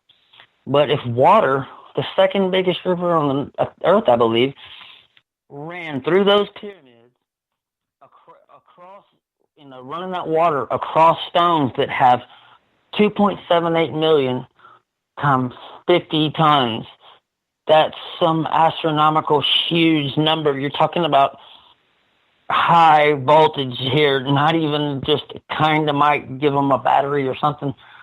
Those things, I think those are people later on, like Egyptians now, trying to recreate things they found or things from stories.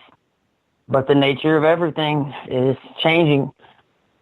Just where I thought and the Research Society, I love it because it's like I have to go on there and do the stuff, the administration stuff, but listening to the conversations between everybody, and now we're networked to the people in Spaced Out Radio and with Dave and Joe Roots listening right now. But this exchange of information between us is on this, and I talked to Klaus and Bruce on the other side of the planet, Ildi in Australia. There is a network of just this flowing of information. Like I learned so much about Australia, it's been left out of our history. And supposedly that's the oldest culture on the planet. It's got a 60,000 year history that's intact. So they had survived events just, where they were on the earth. If it could, at least that long. But now the records are just showing that it's much bigger than that. And that's why I started the society. After I got it started, I was like, it started moving so fast. I was like, this can be like, we all can acquire anything we need. If I need a guy in Cairo, and I need a guy who's like an expert on their taxes there or something, you can find it, and the amount of things with just everybody, that's only a group of like 2,100 people, but it's authors, it's radio hosts, it's different researchers in different areas. But integration is the key. Like, don't think about archaeology as stones. That form is what like kills you from being able to see what the answer is. Sometimes it's simple, but you've got that old thing that you're supposed to be thinking in the back, and you just got to like take that away.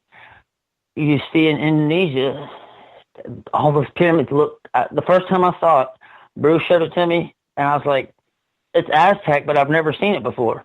I mean, it wasn't even mine. It looked like Aztec, a Candi Keswick pyramid in Indonesia. And Gunung Padang, it's a palace above ground. But then when you add the LiDAR of what's under that grass, the whole thing looks like a motherboard. And you start seeing, where's Point Doom? Even during the Ice Age, Malibu Canyon was dug around it by the melting North American ice cap. So if you were traveling in a boat, where Point Doom is, 2,000 feet deep, would be where the ice stopped. That was where, during the Ice Age, the ice stopped right there. So leaking off for years, it dug Malibu Canyon. And like the Grand Canyon, how long would it take for a rock to be dug out by melting glacial ice? But that's the perfect place for an intelligence to put something. But Dave, there's rows across the front of the building. The Google image is not the correct one. I posted it, and it's in the research. And it's not in the Research Society picture, but if you want to see it, just message me. But I can't put it out right now. It'll get taken by somebody, and I'll be obsolete. But you can see into it, Dave. There's like, it's 3 miles by like 1.5 miles. It looks just like an NFL football stadium or something, like a Coliseum with a dome or something. But the poles are like 2 poles, then a space, and 2 poles, and then a double space, like a gate, like a doorway, And then the 2 start again, 2 poles. So in the front, you have like 4 sets of support columns. But in the dark is what everybody wants to see. So I flipped it the other way and made the bright dark and the dark light. And now you can see 3 rows at least back into it on both sides. Like you're looking at your main door. You're underwater. You're looking at the thing. And it's kind of like down in Antarctica. Or just the map is. You see that everywhere. The same numbers popping up in the designs of all these places. But, it totally is that. The best thing I've been able to do lately to even kind of help myself summarize it and figure out where I'm going to go next. Yeah, this piezoelectric technology thing is not a hard thing. You can see all over YouTube and serial generators and all kind of stuff. The technology for us to be off the petrodollar, that's long past. We shouldn't be using nuclear companies to boil water. That's 1950s technology that only use it because you can do it. And it's just, we just need to have that knowledge back. But it is just so simple. But without having access to them before, we didn't know that many had these common things. And just from that happening, in pyramids like Giza, the connections go everywhere. You find boxes of mercury. Now you found one in the Mayan temple. And then since you did that, the guy in China went and looked and just to see if there was one there too. And in the same place in the pyramid, they found a little box of liquid mercury. Who knows how old it is? But it looks more like Star Wars. There's not this single amoeba that turned into a human or turned into something that got in a tree. And then rocks and caves to the Great Pyramids of Giza. But go back to Tepe next door. Jeff, we seem to be having some phone issues here a little bit here because your volume keeps going right up and down with us here. I don't know what's causing that, but we're going to continue to trudge through until the top of the hour here, and we'll see where it goes from there. But I want to get to the whole fact of the resonating points of the pyramids, the energy that goes along with them. Do you think that these pyramids have helped define the way man would kind of set up the continents from when they were, originally just one in Pangea? Yeah. They, it's far back. I keep seeing it every day, and there's something older found, like almost every single day, and the things they're finding, it's just crazy. But even before Pangea, if Pangea is there and you got one continent, we don't know that, like, it was blown in half 1 million years ago with, 70 billion people on the planet. Now it's a smaller planet. But wherever it leads, and you can even see, like, where the pyramids are, it's obviously Orion, but if you look even in Mexico, they set out their cities, like solar systems, and I guess that's how they save the information to pass it down to people. But if you don't know to ask and take things at face value, you'll go down to Mexico, you go to Chichen Itza, or go somewhere, go to El Castillo, and they say, hey, this is the temple of the flaming serpent, and Quetzalcoatl or Kukulkan, but it's actually, the real name of it is Templo del Hombre Barbado, which means the man with the beard, the temple of the bearded man. And it sounds like he showed up in a boat like ours today, and then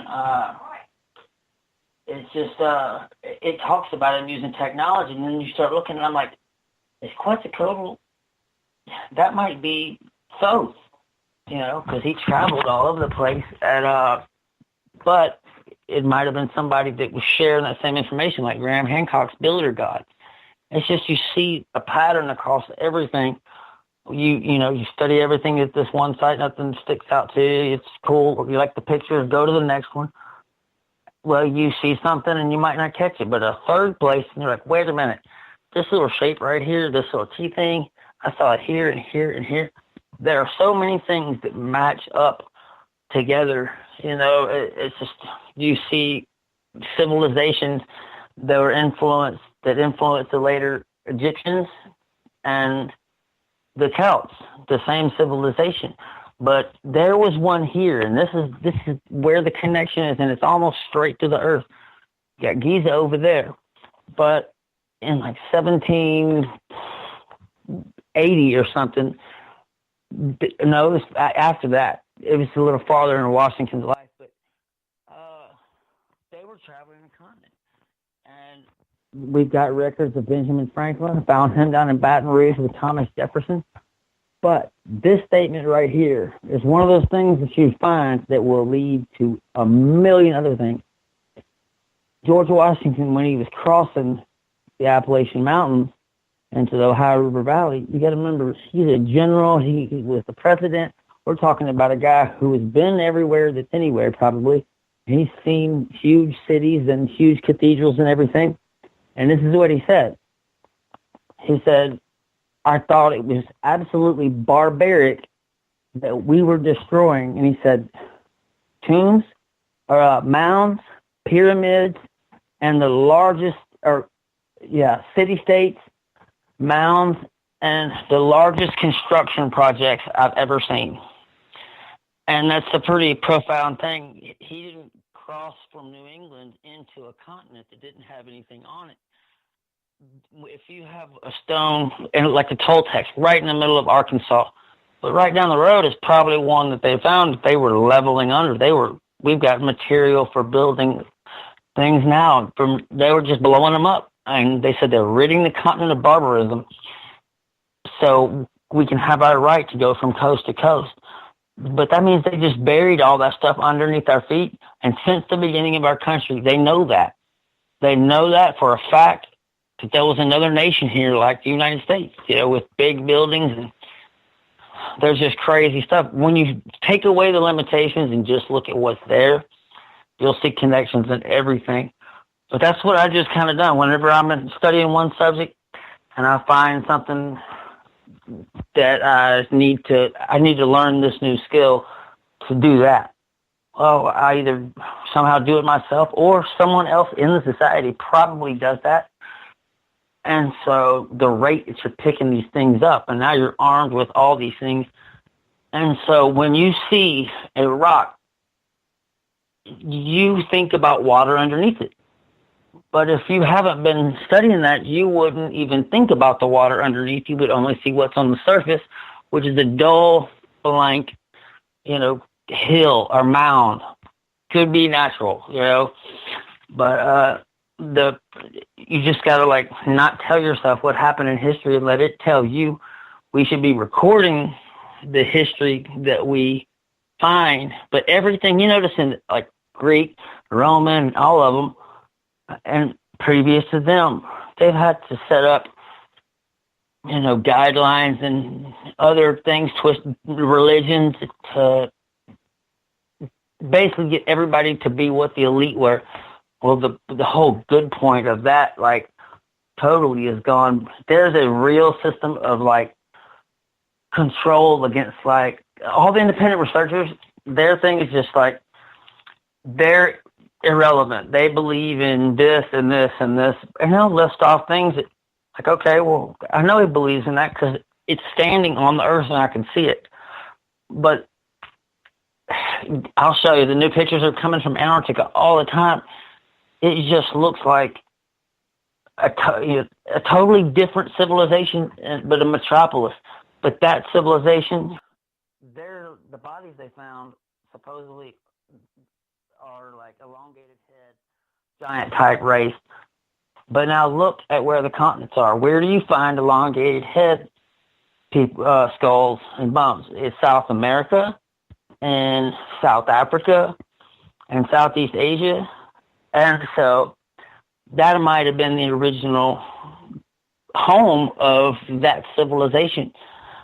But when you go back, you see multiple people living at the same time, and on the release on walls, you see this group over here talking to this group who's twice as tall, and it just seems like they're telling a normal story. Well, our educational system turns everything into a fairy tale and just fills in information as they go. It's just,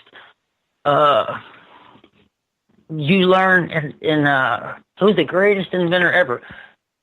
Thomas Edison. If you know anything about it and study it yourself without any restrictions, you'll find J.P. Morgan, who owns everything. He funded both of them to build a power grid. But I think, and we can do it now, his towers were built the same design as the pyramids, 75 feet above, 60-foot ground wire. And the faster the ground water moves underneath, you're not just pulling static electricity out of there, but you'll see charges hit it, bolts hit it all the time. So pretend you have a D-cell battery and, like a Duracell is gold on top, bury it halfway in the ground. Well, the more you charge up the positive side by that water running underneath it, it makes the attraction at the top of the pyramid stronger. So it's pulling those beams down from the ionosphere. So it was like, when you go riding bumper cars, you have that pole that goes straight to the roof and everything's connected to that. And that's kind of how it is. It's just like a technology that would have been everywhere. And it was like automated. See, there were no entrances to the pyramids. There was no instructions. There's even carvings on the Sphinx. But inside the pyramids, they're blank. And the places that were older in Egyptian are lavish, covered and everything in red ochre paint and all that. But when you go look like Ildi does and go off the trail to the, the unseen, like where Isis is buried, it just looks like somebody buried a skyscraper, what you see like a parking garage underground or something. And it's crazy, the stuff you see. And the little stories you tell, and you can find many times that there's like a parallel civilization or a group that stays separate from the others and later on are re-added back. Like you had you just got to look at it as something that's simple and possible. You have they call them the cargo cults in Southeast Asia. Well, during the war, World War II, they would see these cargo planes go by, and they had never seen them. They start worshiping the cargo ships, thinking that the planes are God instantly, because they had no information, no previous knowledge, and they had never seen them because before the war there wasn't planes flying over all those islands. My friend, I gotta cut you off right there because we are late for a commercial. I did notice some audio troubles coming in here. Jeffrey Boyd Jr., our guest tonight on Spaced Out Radio, Independent Research Society. We've been talking about Mother Earth, the pyramids, everything going on, and it's been a lot of fun. A lot of knowledge coming out of this. All right. All right, my friend. We'll be back right now on Spaced Out Radio. We're getting strange on Saturday nights. Hi there, this is Dave Cruz, and each Saturday, starting at 9 p.m. Pacific, midnight Eastern, I will take you on a tour of the weird and obtuse on Spaced Out Saturdays, from aliens to Sasquatch and every tinfoil hat in between. We got you covered. Join us at spacedoutradio.com for Spaced Out Saturdays. See you there. Not ready for bed on Saturday night? Right after Spaced Out Saturdays, hop on over to S4 with Corey Ruiz and me, Eric Cooper from Forest Moon Paranormal. With S4, there are no limits to what we try and uncover. From government conspiracies to helping clean up the paranormal, no topic is safe on S4. We get to the heart of the matter, of the subjects you want to learn more about. So tune in on S4 starting at midnight Pacific, 3 a.m. Eastern, only on spacedoutradio.com. Have you had an experience you can't explain? Would you like someone you can trust to look into it? We have just the place. The SOR Sightlines Report is the place for you to find answers. Whether it's Bigfoot, UFOs, Dogman, ghosts, aliens, or anything strange, the Sightlines Report will get you connected with one of our expert researchers to find out what's going on. All of your personal information is kept 100% confidential. The SOR Sightlines Report, a place for you to find the answers you need. Only at spacedoutradio.com. Hi there. I'm Butch Witkowski, lead investigator with U4 Cop. On the final Monday of every month, you can listen to me and host Dave Scott on Spaced Out Radio's Strange Days. We're going to get to the heart of the matter when it comes to what's happening out there. People are seeing and experiencing things from ET contact to Bigfoot, and I want to hear about it. Your experiences are what we investigators need to help solve these unknown mysteries. So tune in at spacedoutradio.com to the final Monday of every month from Butch Witkowski's Strange Days. This is Eric Markham, news editor for the Spaced Out Radio's The Encounter Online. We have put together a great team of writers and journalists from all over the world to bring you top-quality paranormal stories. From alien encounters to the latest conspiracies, you won't find any of that fake news here. True stories and top-notch reporting as we look to bring these experiences to the mainstream. The Encounter Online, only at spacedoutradio.com. Do you want to know the truth? Do UFOs exist? Are aliens real? Are the governments hiding the biggest secret in history? We're UFO seekers, and we're on a hunt for the truth. Subscribe to our YouTube channel and follow along with us as we journey across the United States, visiting UFO hotspots and alien hotspots, trying to document the UFO phenomenon. Catch us on Spaced Out Radio every third Monday of the month as we discuss Area 51, UFOs, and more. And also, don't forget to subscribe to us on YouTube. Patrolling the Pacific Northwest, we are always on the lookout for the strange and unassuming stories that real people are experiencing. Hi, I'm Vincent Zunza from Pacific North Weird. Me and Alexandra Sullivan have teamed to bring to you those odd stories that never seem to make it into the mainstream. Stories so weird that will leave you scratching your head wondering, is this real? It's as real as it gets with Pacific North Weird. You can watch our videos right here at spacedoutradio.com. Become more intimate and interactive with Spaced Out Radio. Join our Space Travelers Club with your new membership.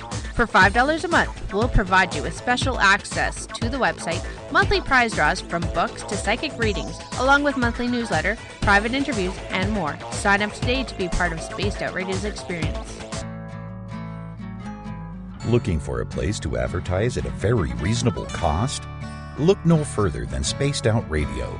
SpacedOutRadio.com has an advertising tab that you can click to check out our daily, weekly, and monthly packages to play on the radio, or our website including social media. From commercial spots to banners, we have it all. Check out our competitive pricing today. Don't have time to listen to Spaced Out Radio live? Wherever you are, the car, the office, the shower, or even if you're traveling, we're right here for you. Each Spaced Out Radio show can be found on iTunes, TuneIn, and on our YouTube channel, Spaced Out Radio Show. It's the perfect way for you to catch up on our shows. For more information, just head over to our website, spacedoutradio.com, and tune in to us today.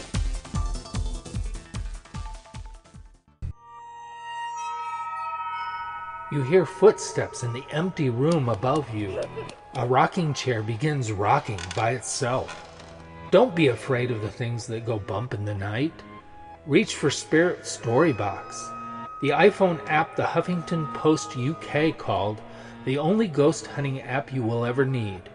Spirit Storybox. The spirits are telling their stories. Are you listening?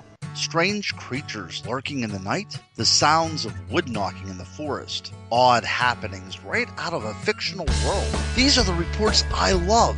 Hi there, this is author Ronald Murphy, and I would love it if you join me and Spaced Out Radio host Dave Scott the second Wednesday of every month on our journey into the unknown land of cryptozoology at spacedoutradio.com. From Mothman to Frogman and everything in between. Hey, they don't call me the crypto guru for nothing. It's Cosmic Sundays with me, Elizabeth Anglin, in Cosmic Passport. Let me take you down a 3-hour spiritual journey where we will get into everything from ET contact to Psychic Sundays. It's a journey of listening and learning together with some of the best professionals in their fields. You can tune in to Cosmic Passport at spacedoutradio.com every Sunday starting at 9 p.m. Pacific, midnight Eastern.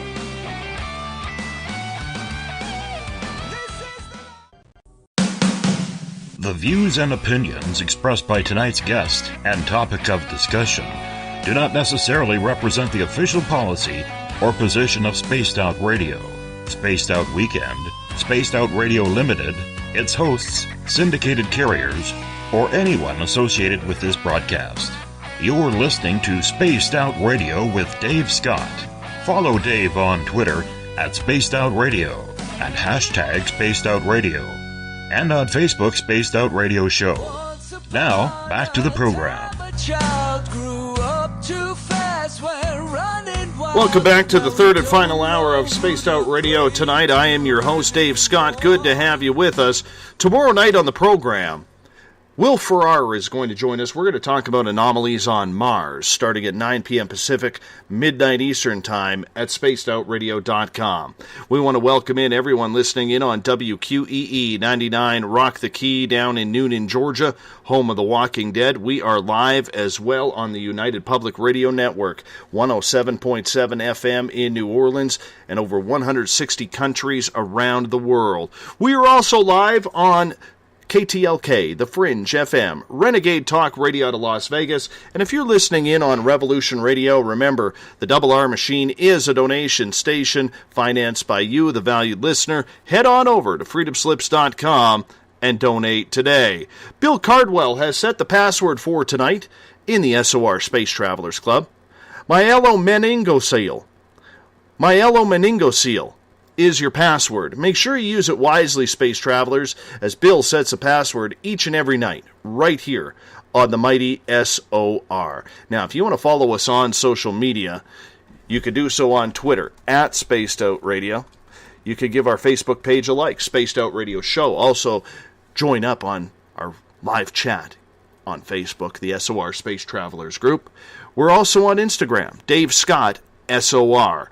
You can listen to us on iHeartRadio in the United States, TalkStream Live, tune us in on TuneIn, download this show and others on iTunes. Our website is spacedoutradio.com, where we have a plethora of features for you, including joining the SOR Space Travelers Club for $5 a month, rock out to some Bumblefoot, shop at the Spaced Out Radio store.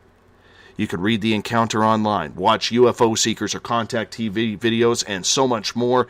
Everything at spacedoutradio.com. In hour number 3 tonight, we've had to bring in Joe Roop from KTLK, The Fringe FM.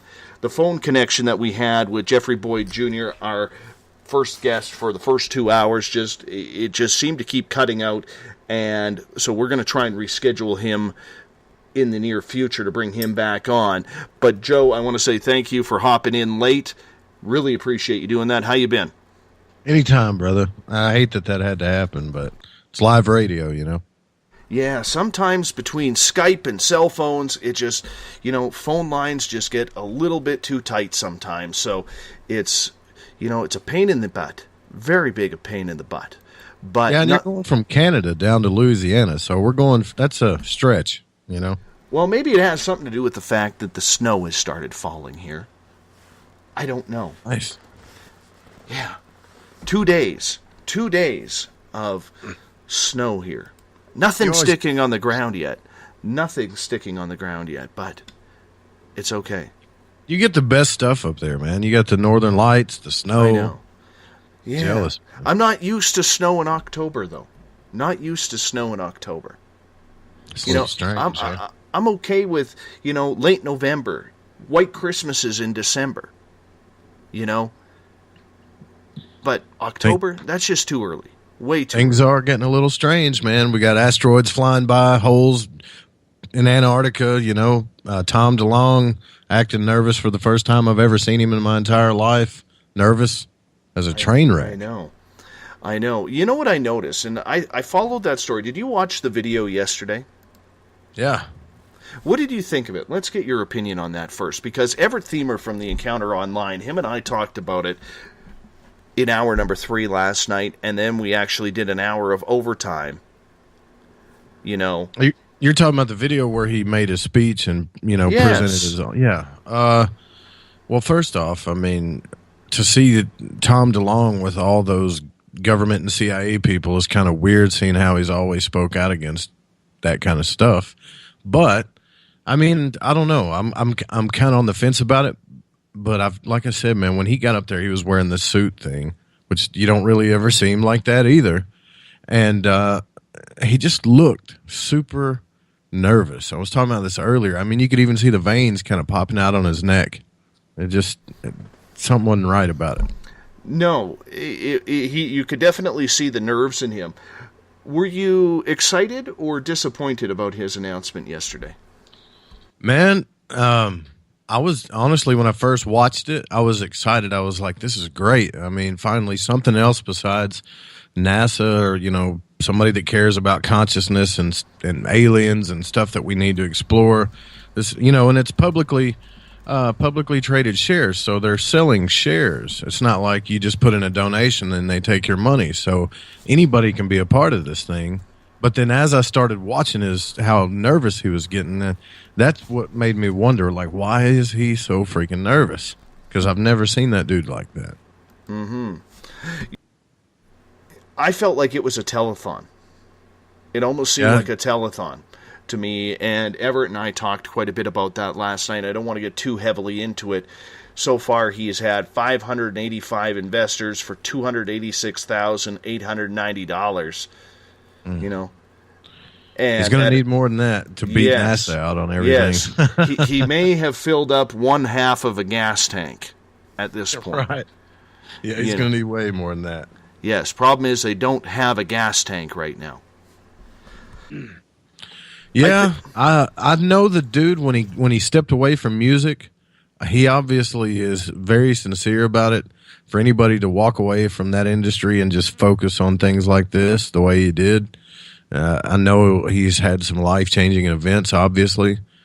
But I'm thinking maybe he got so overzealous that he's putting, the wrong people together, kind of. I mean, there's some good people in there. I think he's got the right people together. I think the thing that I was disappointed about yesterday was the fact, and I'm curious to see our audience's reaction as well.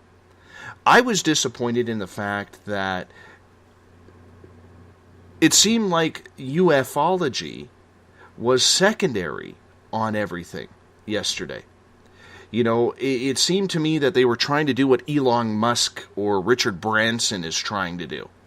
You know what I'm saying? It didn't seem to be the main focus on bringing disclosure.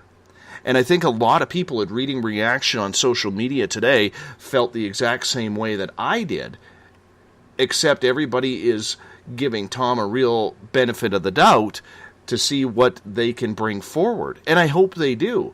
Because here's the funny thing. I don't know if you noticed this or not, but if you read Tom DeLonge's tweets today, it was much more about UFOs.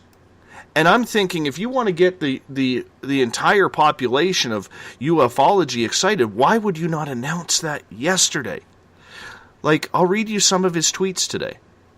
You know? Colonel affirms new UFO research project aims to be transparent. What intelligence officer Lou Elizondo said at the To the Stars event, he left his job working SecDef for Mattis 6 days ago, and that was in reply to, imagine if Tom DeLonge is the one that finally proves the existence of aliens. You know? I mean, a lot of his tweets were pointed back towards UFOs and unusual phenomena, which obviously would equate back to disclosure. Yet in the press conference yesterday, I think we in the alternative media, we're all waiting for him to say everything about it. Talk more about it. And yet, even if you look at their website, ToTheStarsAcademy.com, the bios of these people, nothing includes disclosure or ufology. So I'm confused about where this is actually going. Yeah, he's not being real specific. It's almost like, and maybe that's why he looked like he was about to pop on stage, because maybe he wanted to say those things, and based on all those people, you got to be more than politically correct, because as people still are fighting this to be mainstream as much as we want it to be taken seriously in the mainstream media. Maybe they told him, hey, make sure you don't say aliens, UFOs, or anything that other people consider crazy, or we won't get the money, But I don't see the point in that, but I'm just saying that could happen. Well, I realize that, and reading a couple of tweets at #SpacedOutRadio, God of Thunder, Canadian Joe we call him around here, says, can't build a spaceship for $200,000. No, you can't. And Sailor, in his snarky, polite way, in tonight's episode of Beating a Dead Horse, Tom DeLonge. But I think that's the attitude. I mean, snarky or whatever it is, that's the attitude of a lot of us. I think a lot of us were rolling our eyes. And I woke up this morning and I'm like, you know what? I'm going to relook at everything. I'm going to take a look to see if I missed anything. Was I too critical about it last night with Everett? And you gotta be, man. I'm skeptical. How many times have you had your heart broken in this field? I don't know. Really? I'm the wrong guy to ask that because I've experienced my own stuff. Mm-hmm. You know, if I'm heartbroken, it's because Carl doesn't show up. Right. You know, not as often. But the whole point is, was it just another tease? I mean, he has a dream team set up. But, yeah. I mean, if you're just leaving the Department of National Defense, or Department of Defense, pardon me, 6 days ago, like Lou Elizondo, or you're the dude who just left his job as the head of Lockheed Skunk Works, how much are you really allowed to say, Joe? Man, yeah, I see your point. I really do. You probably can't say much. But he's not going to get this money. I mean, if he would have come out, I believe, if he would have come out and said all these things that we wanted him to say, we were hoping he would say, he would have way more money right now. You know, because there's people in this field that have, a few people that have quite a bit of money that would put their money behind it if we knew exactly what was going on. So, yeah, man, I see your point. And it's not a dead horse yet. This could be a good thing. We don't know yet. You know, it might turn out to be a good thing. Well, I hope so. I really hope so, because I was excited about it. You know, not just because I'm a Blink-182 fan. It has nothing to do with that. But, you know, I mean, here's a guy, I think Tom DeLonge has his, you know, his heart in the right place. I really do believe he has his heart in the right place. You know, and I think he has assembled a fantastic team, brilliant knowledge, brilliant backgrounds. But with those backgrounds, does it not make you scratch your head and say, well, what can these guys really release?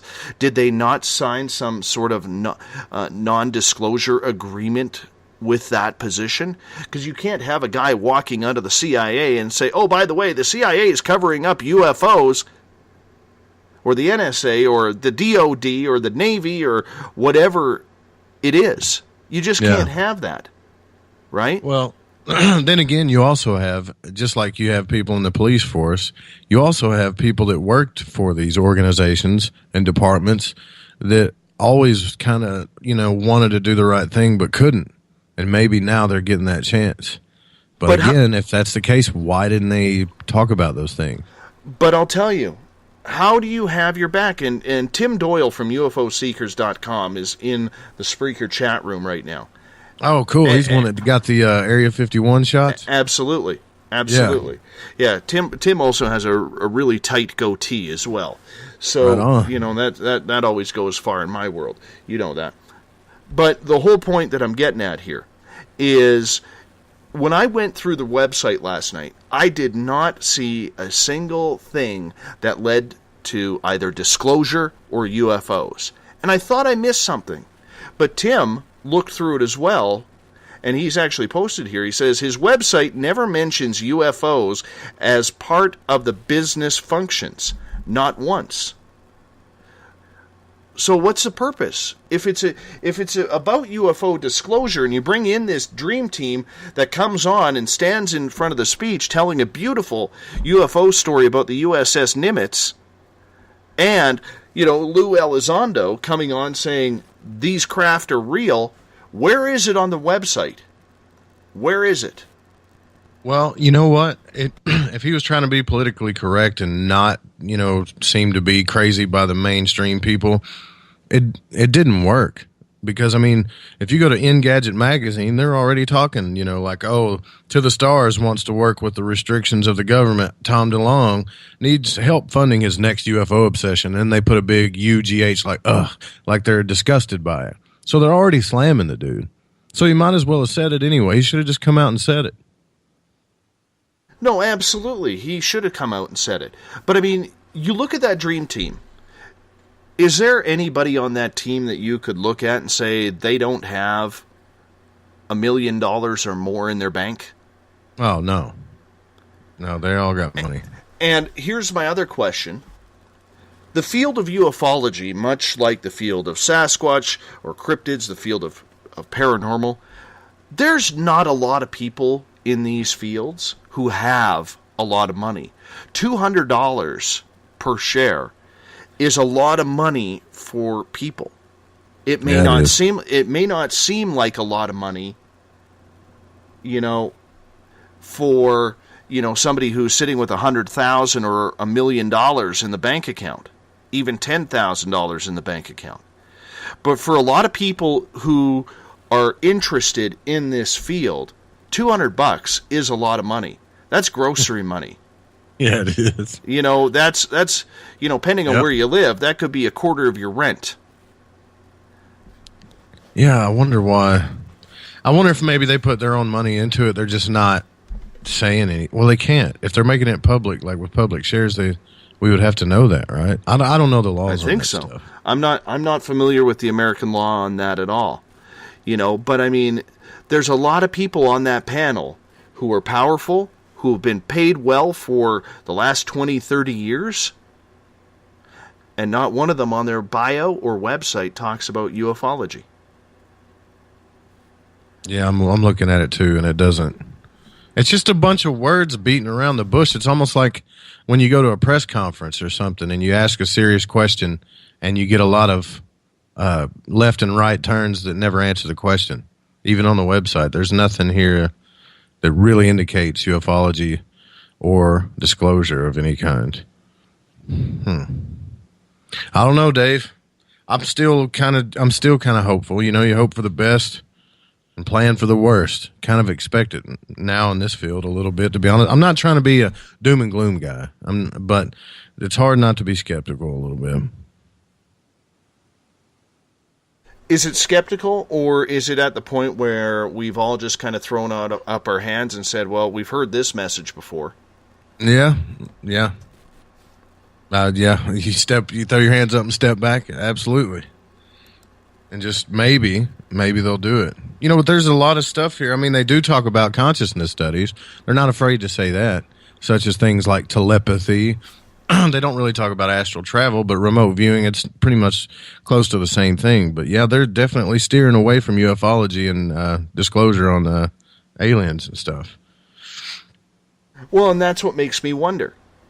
I mean, Tom, the last 2 years, all he's talked about is UFOs, secret machines, bringing disclosure to the forefront, talking about all these people, and rarely has he named names, besides John Podesta, which came out in WikiLeaks, that he's been pushing for this, and God bless him for that, right?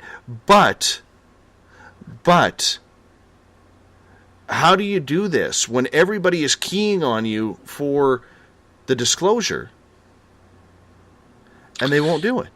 They don't. Well, maybe he's doing the right thing, though. According to us, he's not, because we want him just to come out and say it. Tell everybody, we know that you know. Go ahead and say it, right? That's what we want. But maybe, he sat down with his panel and they're planning for the long term. And in the beginning, especially with the government, watching them right now like a hawk, because I guarantee you somebody's watching them like a hawk when they started this. They're trying to be extra careful. And who knows? I really am hoping for the best on this, though. But that's all I can do, man. What do you think? What do you think should have happened?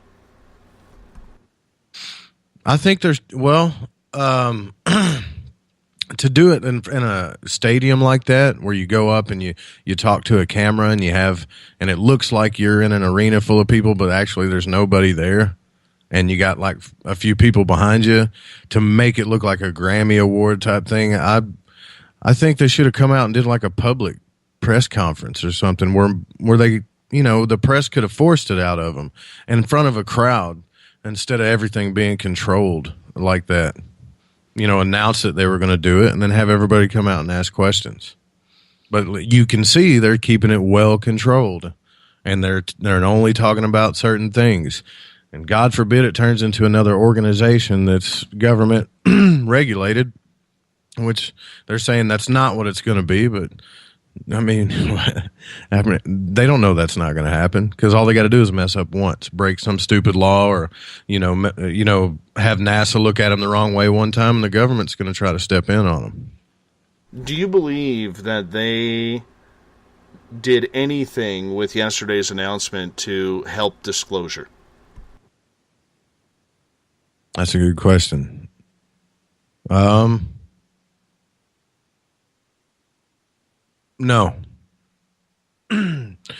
I think they kind of hurt it a little bit more by not saying something, by not being specific, because now everybody's making fun of them. You know, not everybody, but, you know, the people that point their fingers and say, look at the tinfoil hats. There's 4 or 5 magazines up already, because I'm always scouring the news, kind of mocking him already. If he would have just came out and said it, I feel that it would help, because it would actually apply a little pressure. Because that's what we're not doing. We're not applying enough pressure on him. We talk about it a lot, but he has the power, and so do these people behind him, to apply pressure. I kind of feel like it's their responsibility to do that a little bit if they cared about it. I looked at a lot of ufologists' Facebook and Twitter pages today, and to me, I was quite surprised at how many were almost staying away from the topic and not even going to where I thought they would go in making comments, whether it was positive or negative. They just kind of stayed away from it. Mm-hmm. It's probably going to be like that for a long while. And to tell me to you know, say, hey, you, give me $200 a share. Man, if you would have told me that what you were actually going to do, especially with disclosure, and, you know, we all know what you're into. If you'd have said it, I'm not a rich man, but I might have bought a share or two. I might have, or I might have thought about it in the future, but it already seems to me like when they're being politically correct and doing everything in a controlled environment to make sure they don't slip up and say the wrong thing.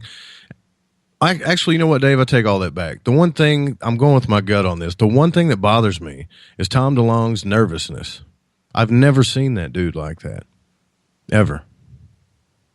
Why do you think he was so nervous? Just because this was his baby finally lifting off the ground? Or do you think it was because maybe he was tipped off? I think he was worried about what people think. After everything he's done, when he finally got in front of the spotlight and he had a chance to get the world behind him, he realized at that point, he probably was thinking in his head, I'm either going to make a fool out of myself or I'm going to do this. And he chose the wrong path, I believe. He was just too politically correct. I think that's what made him nervous, because that dude is not one of the type of guys that you control. Come up to him and say, hey, don't say this, this, this, and that. Make sure you present it this way. He's never had to worry about that. And even when what he's doing now, calling himself the CEO of this company, because that's what it says, he should stay the way he is. Just be open. But he's not, so that's hard for me. I'm going to read what Nick Pope put on his Facebook. Okay, and to me, I think Nick is a very sound speaker when it comes to UFOs and disclosure. And I'm going to paraphrase here. He says, the whole project looks aspirational as opposed to being a vehicle for what the UFO community calls disclosure. It has the feel of an organization such as NIDS, but with Tom DeLonge at the helm as opposed to Robert Bigelow. There's also some overlap with SSE and Project Green Glow, a now defunct BAE Systems initiative. What this doesn't look like to Nick, as he says to me, is a project in which the government is involved behind the scenes. I wish them every success. I have no personal connection with this venture, but I don't think this is going to deliver quite what some people in the UFO community have been expecting and hoping for. So, to me, that sounds like he was almost a little bit disappointed with what came through on that as well. It sounds like he's out, you know. Hey, look at all the other companies that made those independent flights, you know, where in space where they let people go up there if you had $1 million or whatever. You remember that? I don't know if it was Richard Branson that did that, or I forget who did that. There's a couple of people that did that. They raised the money in no time. They got backers in no time. What's going on with this? I mean, this is chump change compared to the rest of the space world. Is there really not that many people that really want to get behind it? I mean, that makes me nervous too. That would make any investor nervous. He should have at least 1 million by now, at the very least. Exactly. I don't know. I just find this to be disappointing. You know, I find it to be very disappointing in regards to everything. And it was Virgin Galactic. Thank you, Catalina, for putting that in the Spreaker chat room. John is saying at hashtag Space Out Radio on Twitter, what if he, I'm saying Tom DeLonge here, I guess, has to be careful in what he says because there are significant consequences threatened by the aliens or the government themselves? That's, man, that's something we would never know about. I mean, what if? Yeah, that's a good what if question.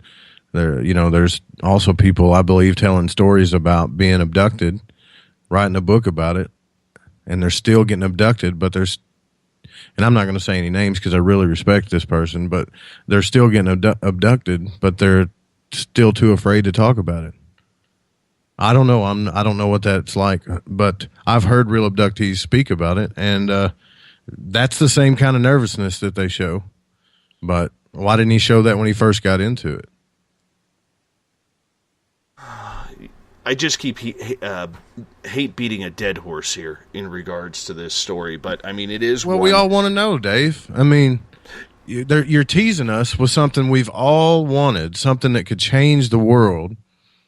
You're teasing us with it. I don't think it's a dead horse, not by far, but if he don't get some more money, it's going to be real fast.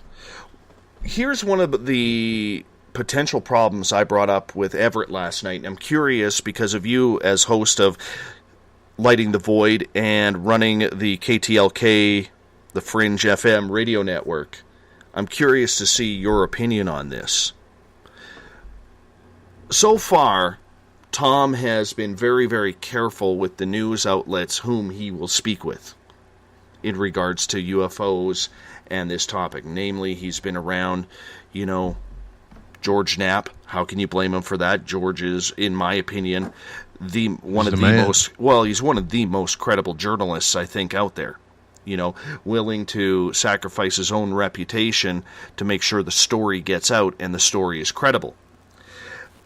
However, as a journalist, you always want the scoop. George got the scoop. I'm fine with that.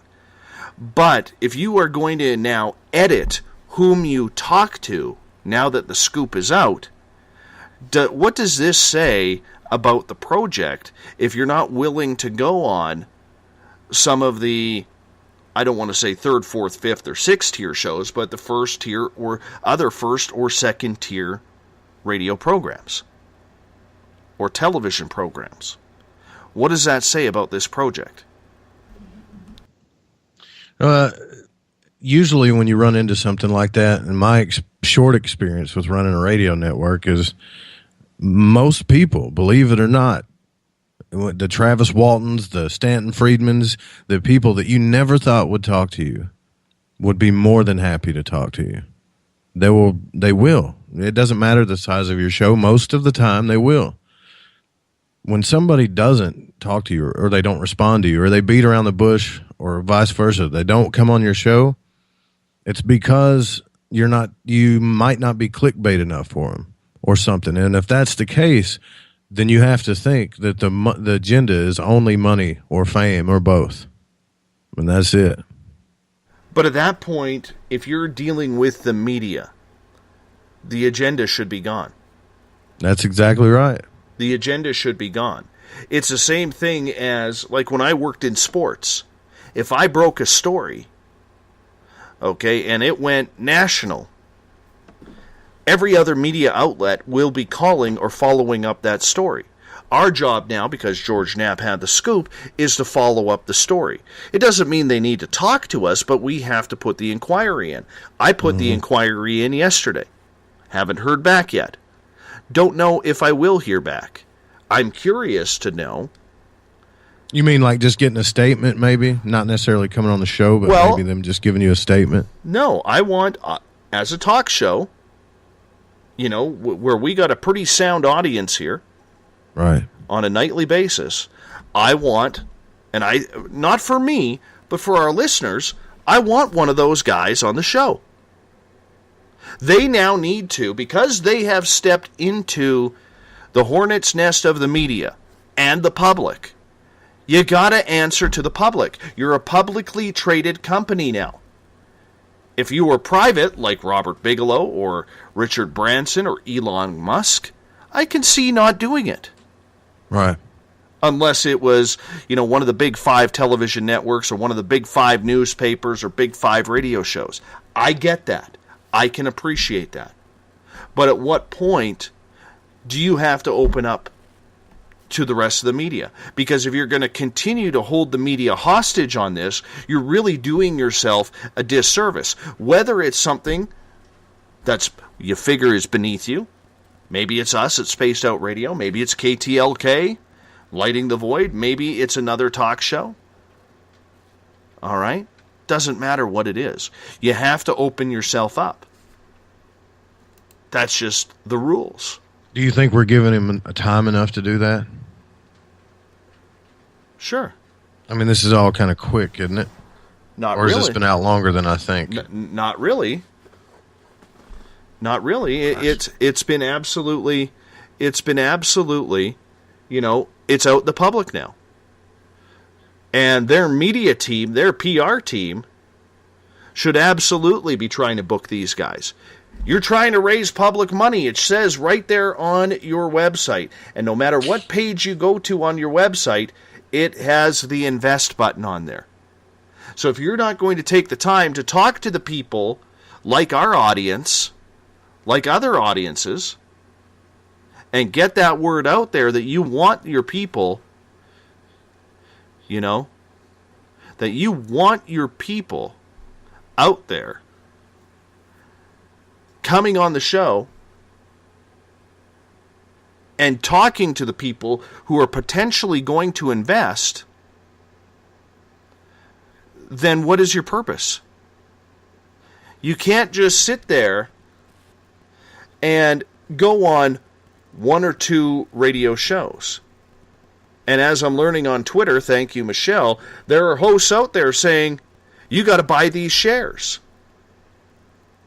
I wouldn't do that to my audience. It's not my job. It's the really? Same. It's people pushing the shares right now? Absolutely. Absolutely. It's the same thing that when we have an author on. Okay? Like we had Chris Swinney on last night. Okay? It's not my job to read the author's book as the host.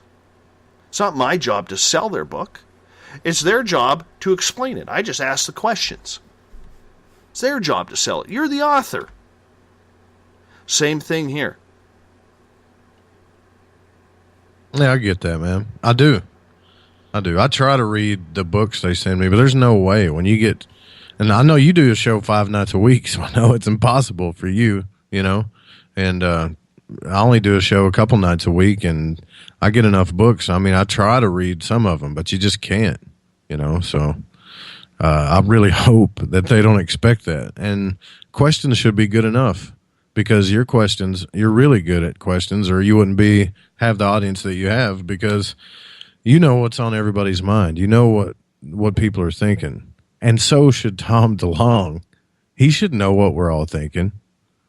But he should also know that even if the poor people, if you looked at the paranormal field and you looked at, I guess, the financial demographic, it may not be that great, but he knows that these people are into it enough. If he would just talk to us, that he would probably get his money pretty quick.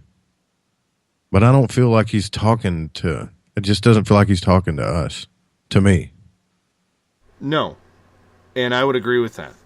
I think there's a little bit, I've never talked to the man. I'm sure he's a nice guy. I would love to have the opportunity to shake his hand and say, hey, this is who we are. And, I would love to talk to you about this show, about coming on this show. But, there comes a point where you can't be celebrity on this. You know what I'm saying? There's nothing celebrity about this project. You're the one who stepped into the world, into the UFO world. Now, get out there and talk to the people who are doing the work. That's why you have a PR guy. Your PR guy is supposed to screen the shows you go on. Right? Do you think maybe we're being too hard on the man? Or is that just my own guilty conscience? My own insecurity possibly speaking there? I feel like, I don't know, I felt kind of sorry for him when as nervous as he was. It looked like the kind of nervous where you would feel sorry for somebody, but I just still can't figure out why. I have interviewed millionaires. I have interviewed billionaires. They're people. Yeah. And in the end of the day, they need to answer questions. They need to answer questions on whether or not they are involved. It doesn't matter whether it's a politician. It doesn't matter if it's a sports athlete. It doesn't matter if it's a rock musician. You know, when you step into this field, talk about it. Talk about it. Right? Now, granted, we're just over 24 hours, or about 35 hours now since the press conference, and I'm sure they're going to be lining up interviews. But if you just say stick to one certain show at night, that's wrong. That's wrong. Yeah. You know, there are other shows out there, even some competing with me, and who I'm competing with, that deserve that purpose. Okay? Travis Walton, you brought up his name. There's a movie about him. Yet he still does the circuit. Right? Oh, yeah. Jordan Maxwell, Stanton Friedman, Nick Pope. Okay? Other people, Nick Redfern. It's amazing. There are people out there in this field who are, in my opinion, bigger names than Tom DeLonge in this field, who are taking the time to do the gamut of shows. That's how the media works. Yeah, I wonder if this has anything to do back when last October, the nervousness, you know, the WikiLeaks content that revealed that DeLonge had sent cryptic emails, presumably about UFOs, to the Hillary campaign. Do you remember that? Absolutely. Absolutely. Like, why wasn't John Podesta on that panel?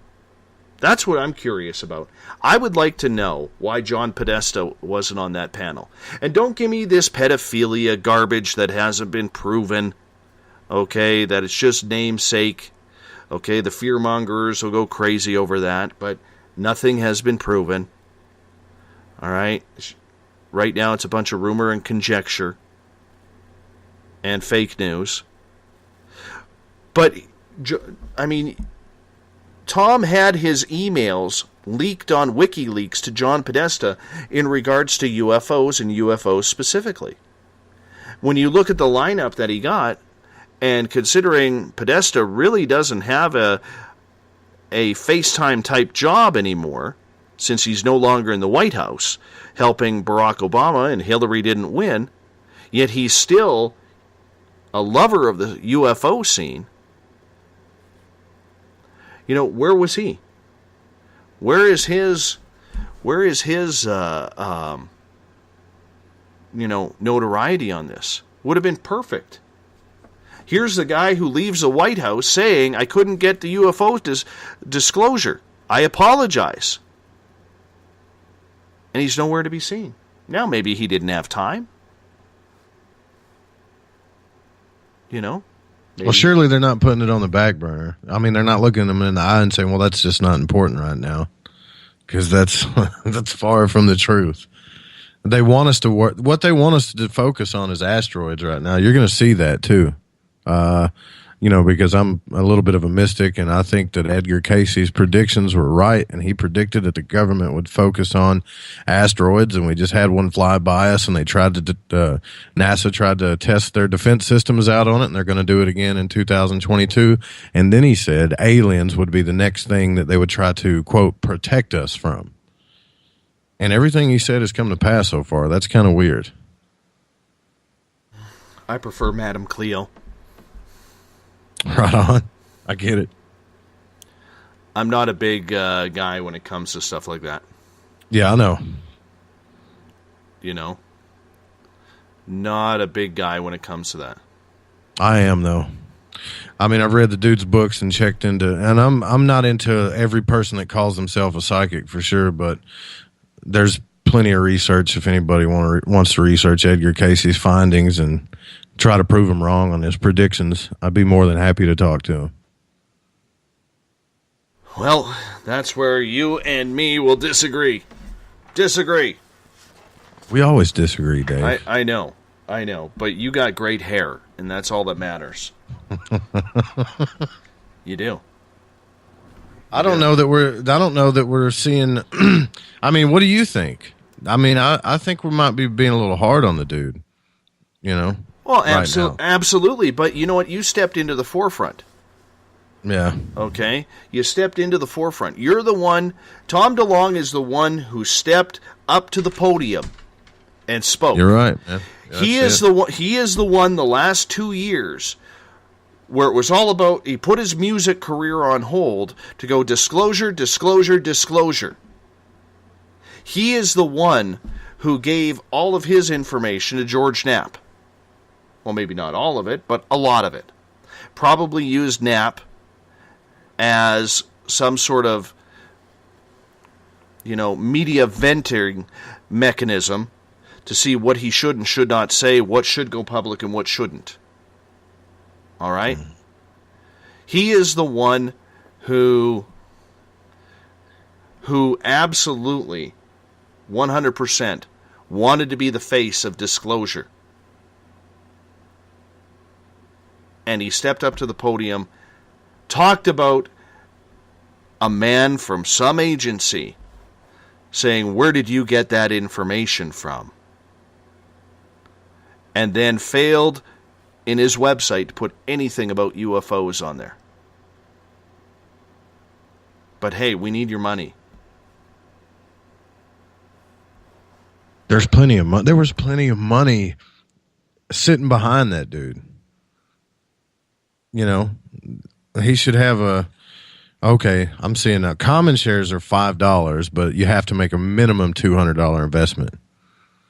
That's what it is. Okay, and then you go to the website and you can't, if you refresh, you can't even see the $200 mark. So you really don't get that till you go to checkout. I'm not going to invest in this thing. I would if he would have come out and said it. I would have scrounged up some money and invested in it.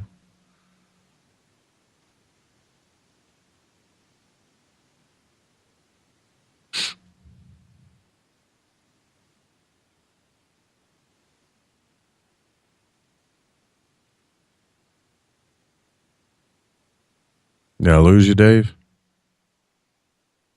No. My mute button got stuck. I was sitting here, I was like, oh man, I just went into the void. Oh, don't you hate that? Don't you hate that? But no, what I was saying as I was speaking into my muted microphone is all they had to say was UFOs are real. Put a picture of a UFO on that big screen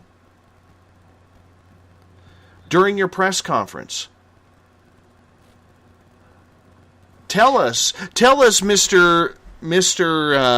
Lockheed Skunkworks, okay? Ben Rich came out and said, we already have the technology to get ET home again. He went public with it. How about come on and confirm what Ben Rich said was real and truthful? How about putting on your website, UFOs are real. We're studying this. And yet, there is nothing. We have geneticists, molecular biologists, okay? The 3 synergistic divisions of science, aerospace, and entertainment. Nothing to do with ufology. But they're going to... What does entertainment have to do with this? I'm just curious. Well, they're going to study telepathy. Right? And this is where it comes close. It says we're going to study human ultra experiences, or develop a human ultra experience database, develop a worldwide digital database cataloging different types of supernatural or what they called supranormal. Maybe that's supranormal? Are you kidding me? Experiences with the goal of creating proprietary algorithms to find detailed patterns and correlate them with other academic research. Then they say a little bit down, for telepathy, explore the location in the brain where this phenomenon is centered and develop protocols for its enhancement and use. Fantastic. Let's do it. Let's do it. I'm all about the telepathy thing. For the entertainment side, we have Tom blowing up secret machines and Poet Anderson, his books. Yeah, I'm not into that. Yeah. Nothing says the three little words that three little letters that we wanted to see. What about beamed energy propulsion launch systems, Dave? Yes, because that's going to help with disclosure. Yeah. Or advanced electrogravitic propulsion. I don't know, man. Exotic aerospace technologies. I don't So know. we're going to build the Starship Enterprise with $250,000. Can't wait to see what the bathrooms are like in that thing. Uh-huh. Absolutely. Absolutely. I feel like I'm banging on them, man. Yeah, but do. you're not banging on them. You're being critical of them. You're being critical of the story because the story, what we all expected to happen yesterday with this dream team, didn't happen. And we're all of us in the alternative media are trying to pick up the pieces and say, what's next? Is anybody refreshing the website to see if anybody else is investing? I have been for the last 30 minutes, and nobody's dropping any more dollars on this thing. I'll try. Well, don't forget, it is late, too. Yeah. Oh, I got 590 investors. That person dropped $1,000 because I was at 589 before. That person dropped $1,000, and they're at 287,890. I think one of us could probably do just as good at this point. Maybe. Without all the government officials when it comes to the money. Tim also brings up a good point from UFO seekers. There was no credit given to organizations like MUFON or anybody else. Nothing. Yeah, that was a little bad. I don't get it, man. Like, am I missing something here? Audience, if you're in the chat rooms, either on Rev Radio, Spreaker, or Facebook, or even Twitter, let me know if I'm missing something here. I want to know.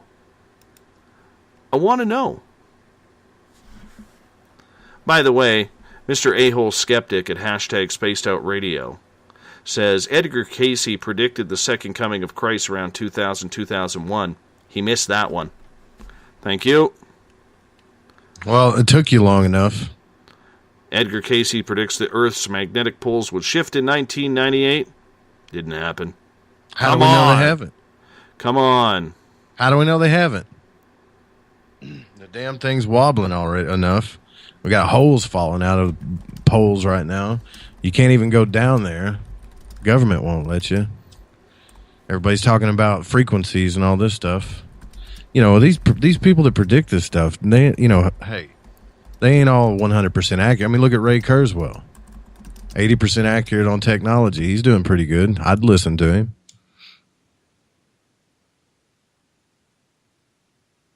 It's better than casino odds any day of the week. And it's probably better than what we're looking at now. John is calling me out on something, and I appreciate this, John. John at #SpaceOutRadio says, Dave, they did say UFOs are real. The F-18 story, absolutely. But what I'm saying is, if you go on that website, John, go to the tothestarsacademy.com. There is not one mention on their website about disclosure, about UFOs, nothing. Right?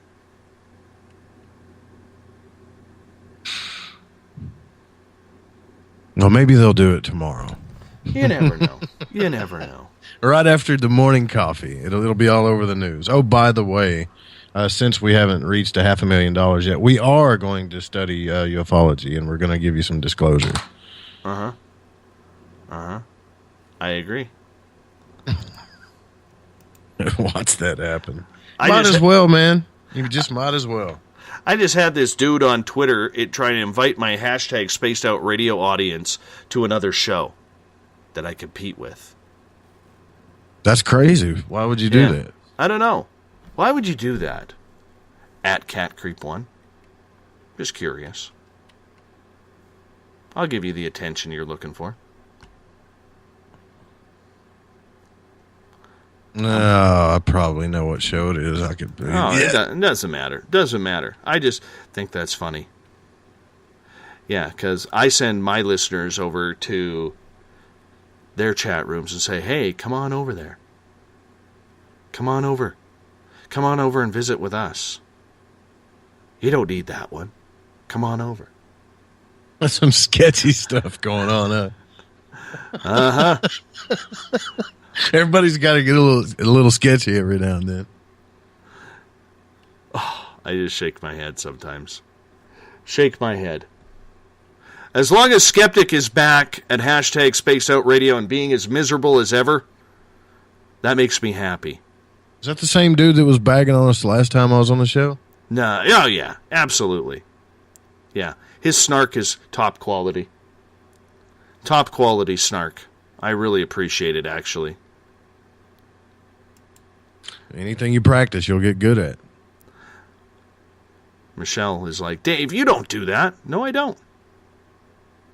No, I don't.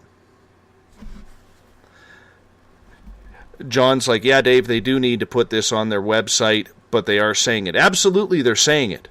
But I think the reason why they're saying it so much today is because they were taking a lot of heat over the website from people yesterday. And even in their presentation videos.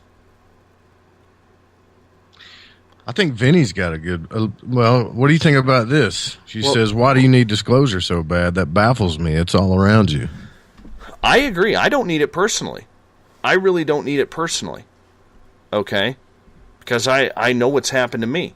Hell, I got taken last Saturday. Told that story earlier this week. Right? That wasn't fun. Looking for revenge on that one. You see Carl? No, it wasn't Carl or his buddies.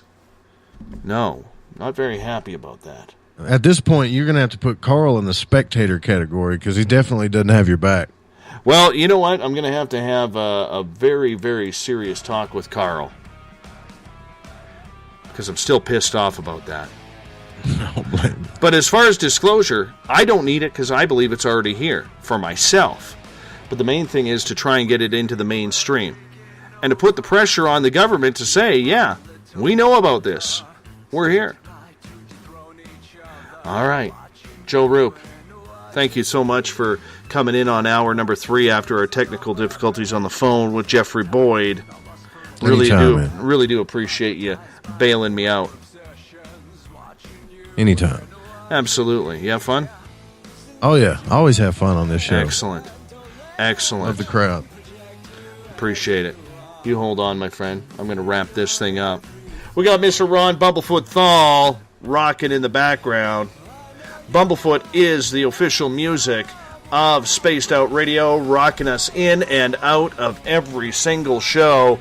We really appreciate Joe Roop coming on in hour number 3, and before that, for the first 2 hours, great interview with Jeffrey Boyd Jr. from the Independent Research Society, talking all things pyramids and what's going on around the world, like Antarctica, Atlantis. Where is it? That thing's harder to find than Waldo. I want to say thank you to our great team. As all of you get to go to bed, I get to go into a meeting right after this with my team as we try to expand this bigger and better every single day. But the one group of people that I want to thank the most are all of you, our valued listeners. Whether you're in Spreaker, the SOR Space Travelers, on one of our networks, listening behind the scenes, or on Twitter at hashtag Spaced Out Radio, you guys make it fun. You guys are the ones, the reason why I keep trying to grow this bigger and better every single day. Because together, my friends, we own the night. Tomorrow night on the program, Will Farrar. We're talking Mars. 9 p.m. Pacific, midnight Eastern Time at spacedoutradio.com as we round out the week on Friday the 13th. Be safe. Watch out for a guy named Michael wearing a hockey mask. And if you're in a forest, run fast. Mr. Bumblefoot, we need a favor. Can you take us home? Have a good one. Good night.